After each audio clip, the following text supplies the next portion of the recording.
Programme Monday to Friday होंदा जी।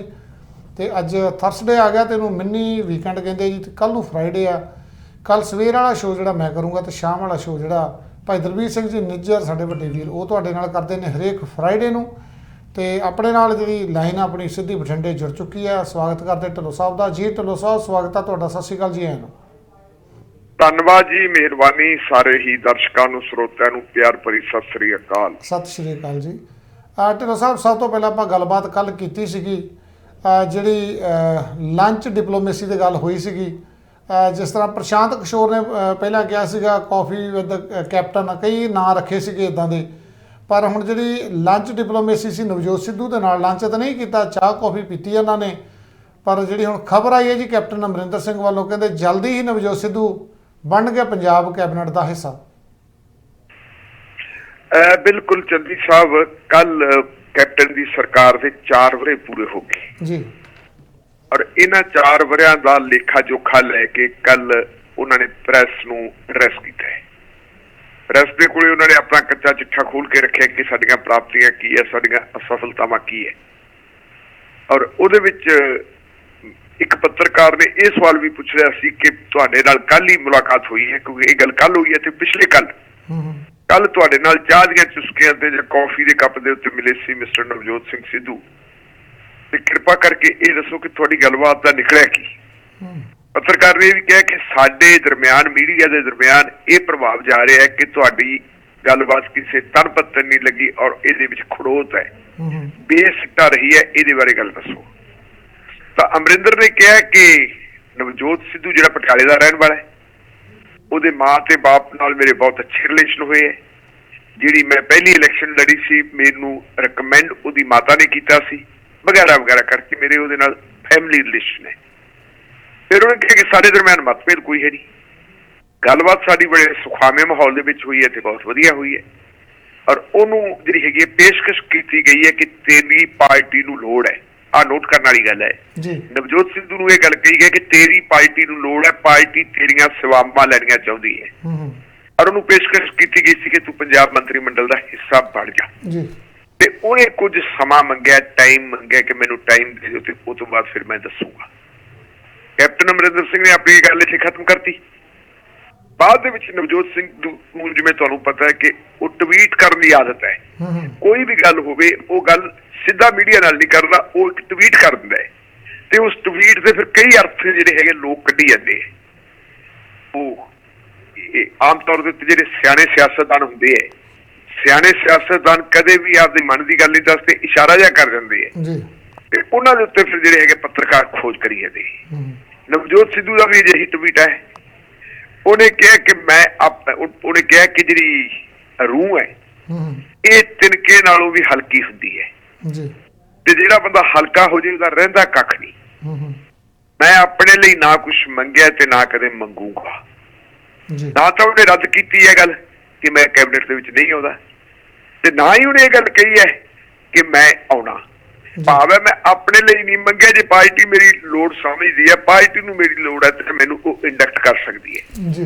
Induct करने वास्ते गल्लां की है जिहड़ी अंदरों कल भी आपां जिक्र कीता सी, अंदरूनी सूत्रों तो जानकारी मिली है कि उन्होंने 2 महकमे की पेशकश की गई है कि तुसीं 2 महकमे ले लो, हो सकता है कि एक अद्धा महकमा वध भी दे देन। पर चंदी साहब एक गल है कि भारत दे विच मैनूं नहीं कोई सियासतदान अजिहा लगदा जिहड़ा ये कहे कि मैं अपनी खातर कुछ मंगे ही नहीं। भारत दे विच अजे हरीश चंद्र पैदा होने दे उत्ते पता नहीं कितना टाइम लगना है। साडे तां जिहड़ी हैगी साडा जिहड़ा कण है उहदे विच बेईमानी भरी पई है। हर बंदा जिहड़ा हैगा वो खुदगर्जी तो प्रभावित है, खुदगर्जी तो पीड़ित है, आपदे बारे ते आपदे घर बारे सोचता है। जे एडी गल सीगी ते पार्टी की सेवा बंदा फिर भी कर सकता है। मैं नवजोत सिद्धू का आलोचक नहीं, मैं नवजोत सिंह सिद्धू वधिया खिडारी है, बहुत वधिया कमेंटेटर है, गल अपनी ठोक के रखदा है, कोई शक नहीं। लोग उहदे जिहड़े हैगे दीवाने उहदे मगर आउंदे है। करतारपुर साहब का लांघा खलवाउण दे विच जिहड़ा उहदा योगदान है उहनूं भुलाया नहीं जा सकता। लेकिन यह गल कहनी कि मैं आपकी खातर तो कुछ करता ही नहीं, मैं तो लोगों की खातर करना है। जे फिर लोगों की खातर करना तो लोगों की खातर करने वास्ते सियासत तो बगैर भी बहुत कुछ किया जा सकता है। बहुत सारे लोग है जो पॉलिटिक्स के आए तो बगैर बड़ा कुछ करते हैं। बड़े बड़े विद्वान बंदे हैं जिन्होंने जे आप बरबरा राव वर्गे बंदे देख लीए ਕਿੱਡੀ ਉਮਰ ਦਾ ਬੰਦਾ, ਉਹ ਬੰਦਾ ਗਰੀਬਾਂ 'ਚ, ਮਜ਼ਦੂਰਾਂ 'ਚ, ਉਹਨਾਂ ਲੋਕਾਂ 'ਚ ਜਾ ਕੇ ਕੰਮ ਕਰਦਾ ਜਾਂ ਉਹਨਾਂ ਲਈ ਉਹ ਲਿਖਦਾ, ਕਵਿਤਾਵਾਂ ਲਿਖਦਾ, ਗੀਤ ਲਿਖਦਾ ਹੈ। ਜਿਹੜਾ ਲੋਕਾਂ ਦੀ ਕੋਈ ਆਵਾਜ਼ ਨਹੀਂ ਸੁਣਦਾ ਤੈਨੂੰ ਫੜ ਕੇ ਜੇਲ੍ਹ ਦੇ ਵਿੱਚ ਸੁੱਟਿਆ ਗਿਆ। ਕਿੰਨੇ ਹੋਰ ਲੋਕ ਹੈ ਜਿਹੜੇ ਜੇਲ੍ਹਾਂ ਦੇ ਵਿੱਚ ਸੁੱਟੇ ਗਏ ਇਸ ਕਰਕੇ ਕਿਉਂਕਿ ਉਹ ਕਿਸੇ ਦੇ ਹੱਕ 'ਚ ਆਵਾਜ਼ ਉਠਾਉਂਦੇ ਹੈ। ਸੋ ਇਹ ਗੱਲ ਕਹਿਣੀ ਕਿ ਮੈਂ ਆਪਣੇ ਵਾਸਤੇ ਕੁਛ ਨਹੀਂ ਮੰਗਣਾ, ਅਸਲ ਦੇ ਵਿੱਚ ਹੈ ਕਿ ਜਿਹੜੀ ਗੱਲ ਅਸਲੀਅਤ ਹੁੰਦੀ ਹੈ ਉਹਨੂੰ ਲੁਕੋਇਆ ਜਾਂਦਾ ਹੈ। ਮੈਨੂੰ ਨਹੀਂ ਲੱਗਦਾ ਕਿ ਇਹ ਨਹੀਂ ਹੈਗੀ, ਇਹ ਗੱਲ ਨਹੀਂ ਹੈਗੀ। ਅਸਲ ਦੇ ਵਿੱਚ ਇਹ ਕਿ ਲੈਣਾ ਮਹਿਕਮਾ ਕਿਹੜਾ ਹੈ। ਮਹਿਕਮੇ ਬਾਰੇ ਜਿਹੜੀ ਆਮ ਤੌਰ ਤੇ ਸਮਝੇ ਜਾਂਦੇ ਕਿ ਮਹਿਕਮੇ ਦੋ ਕਿਸਮ ਦੇ ਹੁੰਦੇ। ਇੱਕ ਮਹਿਕਮਾ ਉਹ ਹੁੰਦਾ ਜਿਹੜਾ ਮਹਿਕਮਾ ਆਮ ਮਹਿਕਮਾ ਦਾ, ਜਿਹਨੂੰ ਕਹਿੰਦੇ ਤਾਂ ਖੁਸ਼ਕ ਮਹਿਕਮਾ, ਤੇ ਦੂਜੇ ਮਹਿਕਮੇ ਨੂੰ ਕਹਿੰਦੇ ਇਹ ਮਲਾਈਦਾਰ ਮਹਿਕਮਾ। ਕਸ਼ਮਕਸ਼ ਜਿਹੜੀ ਇਹਨਾਂ ਦੀ ਚੱਲਦੀ ਹੈ, ਕਸ਼ਮਕਸ਼ ਤਾਂ ਇਸੇ ਗੱਲ ਤੇ ਚੱਲਦੀ ਹੈ ਕਿ ਮਹਿਕਮਾ ਕਿਹੜਾ ਦਿੱਤਾ ਜਾਵੇ।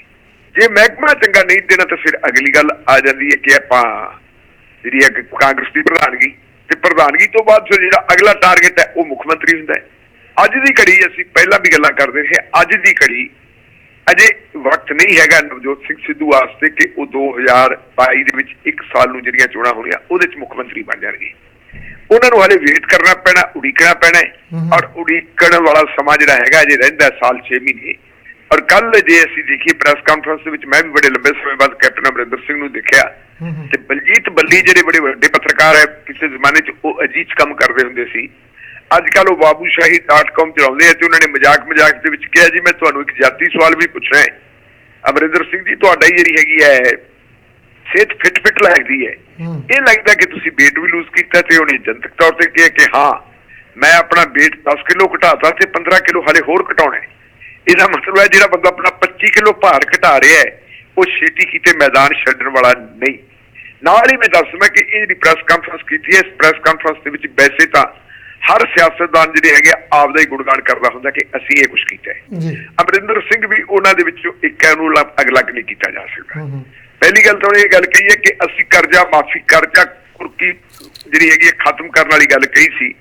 ਇਹ ਸਾਡੀ ਗੱਲ ਇਸ ਕਰਕੇ ਮੁਕੰਮਲ ਤੌਰ ਤੇ ਪੂਰਨ ਨਹੀਂ ਹੋ ਸਕੀ ਕਿਉਂਕਿ COVID-19 ਵਰਗਾ ਜਿਹੜਾ ਮਹਾਮਾਰੀ ਦਾ ਇੱਕ ਸੰਤਾਪ ਸਾਨੂੰ ਚੱਲਣਾ ਪਿਆ, ਸਾਡਾ ਬਹੁਤ ਸਾਰਾ ਪੈਸਾ ਉਧਰ ਬਰਬਾਦ ਹੋ ਗਿਆ। ਪਰ ਉਹਨੇ ਕਿਹਾ ਕਿ ਅਸੀਂ ਜਿਹੜੇ ਹੈਗੇ ਆ 2.5 ਏਕੜ 5 ਏਕੜ ਤੇ 7 ਏਕੜ ਵਾਲਿਆਂ ਦੇ ਜਿਹੜੇ ਕਰਜ਼ੇ ਦੀ ਮਾਫੀ ਵਾਲੀ ਗੱਲ ਕਰੀਏ ਜਿਹੜੀ ਕੀਤੀ ਹੈ, ਇਹਨੂੰ ਅਸੀਂ ਪੂਰੀ ਕਰਾਂਗੇ। ਦੂਜੀ ਗੱਲ ਉਹਨੇ ਜਿਹੜੀ ਬਹੁਤ ਵੱਡੀ ਗੱਲ ਕਹਿ ਦਿੱਤੀ, ਉਹਨੇ ਇਹ ਗੱਲ ਕਹਿ ਦਿੱਤੀ ਹੈ ਕਿ ਬਰਗਾੜੀ ਦੀ ਜਿਹੜੀ ਹੈਗੀ ਹੈ ਤਫਤੀਸ਼, ਜਿਹੜੀ ਬਰਗਾੜੀ ਕਾਂਡ ਦੀ ਜਦੋਂ ਆਪਾਂ ਜ਼ਿਕਰ ਕਰਦੇ ਹਾਂ ਤਾਂ ਉਹ ਸਾਹਿਬ ਸ੍ਰੀ ਗੁਰੂ ਗ੍ਰੰਥ ਸਾਹਿਬ ਦੀ ਬੇਅਦਬੀ ਦੀਆਂ ਘਟਨਾਵਾਂ ਦੀ ਗੱਲ ਕਰ ਰਹੇ। ਉਹਦੇ ਵਿੱਚ ਉਹਨੇ ਐਕਸਕਿਊਜ਼ ਲਿਆ ਕਿ ਕਿਉਂ ਇਹ ਮਾਮਲਾ CBI ਦੇ ਕੋਲੇ ਸੀ, ਸਾਨੂੰ ਬੜੀ ਜਦੋਜਹਿਦ ਕਰਨੀ ਪਈ ਪਰ CBI ਤੋਂ ਉਹ ਸਾਨੂੰ ਅਖੀਰ ਦੇ ਵਿੱਚ ਆ ਕੇ ਹੁਣ ਉਹ ਮਾਮਲਾ ਮਿਲਿਆ ਵੇ ਔਰ ਜਾਂਚ ਬੜੇ ਜ਼ੋਰ ਸ਼ੋਰ ਨਾਲ ਚੱਲ ਰਹੀ ਹੈ। ਜਿਹੜਾ ਵੀ ਦੋਸ਼ੀ ਪਾਇਆ ਉਹ ਬਖਸ਼ਿਆ ਨਹੀਂ ਜਾਊਗਾ, ਬੇਸ਼ੱਕ ਉਹ ਕੋਈ ਪੁਲਿਸ ਅਫਸਰ ਹੋਵੇ ਤੇ ਬੇਸ਼ੱਕ ਉਹ ਕੋਈ ਸਿਆਸਤਦਾਨ ਹੋਵੇ।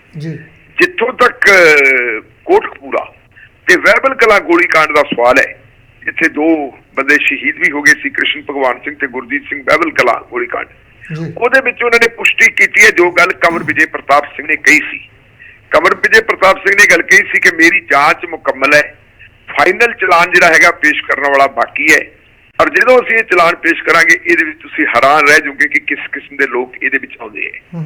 ਮੈਂ ਪਿਛਲੇ ਇੱਕ ਐਪੀਸੋਡ ਦੇ ਵਿੱਚ ਵੀ ਇਹ ਜ਼ਿਕਰ ਕੀਤਾ ਸੀ ਕਿ ਉਸ ਰਿਪੋਰਟ ਦੇ ਪੰਨਾ ਨੰਬਰ 41 ਦੇ ਉੱਤੇ ਸਪਸ਼ਟ ਤੌਰ ਦੇ ਉੱਤੇ ਲਿਖਿਆ ਹੋਇਆ ਕਿ ਜਿਹੜੀ ਇਹ ਸਾਜ਼ਿਸ਼ ਤਿਆਰ ਕੀਤੀ ਗਈ ਸੀ, ਇਹ ਸਾਜ਼ਿਸ਼ ਜਿਹੜੀ ਗੁਰੂ ਗੋਬਿੰਦ ਸਿੰਘ ਜੀ ਦੀ ਨਕਲ ਦੇ ਉੱਤੇ ਡੇਰਾ ਮੁਖੀ ਦੇ ਆਪਣੇ ਅਨੁਯਾਈਆਂ ਨੂੰ ਉਹ ਰੂਹ ਅਫਸਾ ਪਿਆ ਕੇ ਇਨਸਾਨ ਬਣਾਇਆ ਸੀ, ਉਹਦੇ ਤੋਂ ਜਿਹੜੀ ਬੇਚੈਨੀ ਉਪਜੀ ਸੀ ਸਿੱਖ ਭਾਈਚਾਰੇ ਦੇ ਵਿੱਚ, ਸਿੱਖ ਭਾਈਚਾਰੇ ਦੇ ਵਿੱਚ ਜਿਹੜਾ ਪ੍ਰਤੀਕਰਮ ਉੱਠਿਆ ਸੀ ਤੇ ਡੇਰੇ ਦੇ ਜਿਹੜੇ ਸ਼ਰਧਾਲੂ ਹੈ ਜਾਂ ਡੇਰੇ ਦੇ ਜਿਹੜੇ ਮੁਖੀ ਹੈ ਉਹਦੇ ਪ੍ਰਤੀ ਨਫ਼ਰਤ ਪੈਦਾ ਹੋਈ ਸੀ, ਅੰਦੋਲਨ ਚੱਲੇ ਸੀ।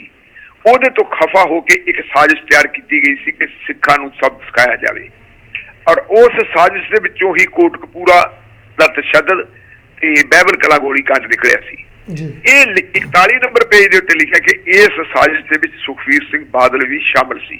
ਸੋ ਕੱਲ ਇਹ ਗੱਲ ਜਿਹੜੀ ਹੈਗੀ ਉਹਨੇ ਪਹਿਲੀ ਵਾਰ ਕਹਿਤਾ ਕਿ ਜੋ ਵੀ ਬੰਦਾ ਅਸੀਂ ਉਹਨੂੰ ਬਖਸ਼ਾਂਗੇ ਨਹੀਂ, ਉਹਦਾ ਚਲਾਨ ਪੇਸ਼ ਹੋ ਜਾਣਾ ਔਰ ਜਿਹੜਾ ਹੈਗਾ ਅਗਲਾ ਜਦੋਂ 2022 ਦੇ ਬਾਰੇ ਵਿੱਚ ਜਾਣਾ ਹੈ ਸਾਡੇ ਸਾਰੇ ਦੇ ਸਾਰੇ ਵਾਅਦੇ ਜਿਹੜੇ ਸੀ ਉਹ ਪੂਰੇ ਕੀਤੇ ਹੋਏ ਹੋਣਗੇ।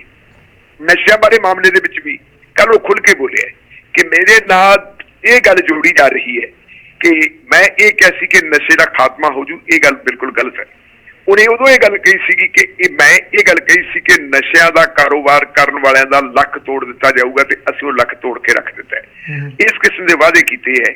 ਬਾਕੀ ਜਿਹੜੀ ਹੈਗੀ EVM ਦੇ ਮਾਮਲੇ ਦੇ ਉੱਤੇ ਉਹਨੇ ਬਹੁਤ ਵੱਡੀ ਗੱਲ ਕਹੀ ਹੈ ਜੀ। ਹੁਣ ਸਵਾਲ ਕੀਤਾ ਸੀ ਇੱਕ ਪੱਤਰਕਾਰ ਨੇ ਕਿ ਤੁਹਾਡੀ ਜਿਹੜੀ ਪਿਛਲੀ ਆਪਣਾ ਵਿਧਾਨ ਸਭਾ ਦਾ ਪਿਛਲਾ ਸੈਸ਼ਨ ਹੋਇਆ ਹੈ ਉਹਦੇ ਵਿੱਚ ਕੁਝ MLAs ਨੇ ਤੇ ਕੁਝ ਵਜ਼ੀਰਾਂ ਨੇ EVM ਬਾਰੇ ਗੱਲ ਕੀਤੀ ਸੀ ਕਿ EVM ਦੇ ਰਾਹੀਂ ਜਿਹੜੀਆਂ ਵੋਟਾਂ ਪਾਈਆਂ ਜਾਂਦੀਆਂ ਗਲਤ ਹੈ। ਇਹਦੇ ਬਾਰੇ ਤੁਹਾਡਾ ਕੀ ਨਜ਼ਰੀਆ ਹੈ?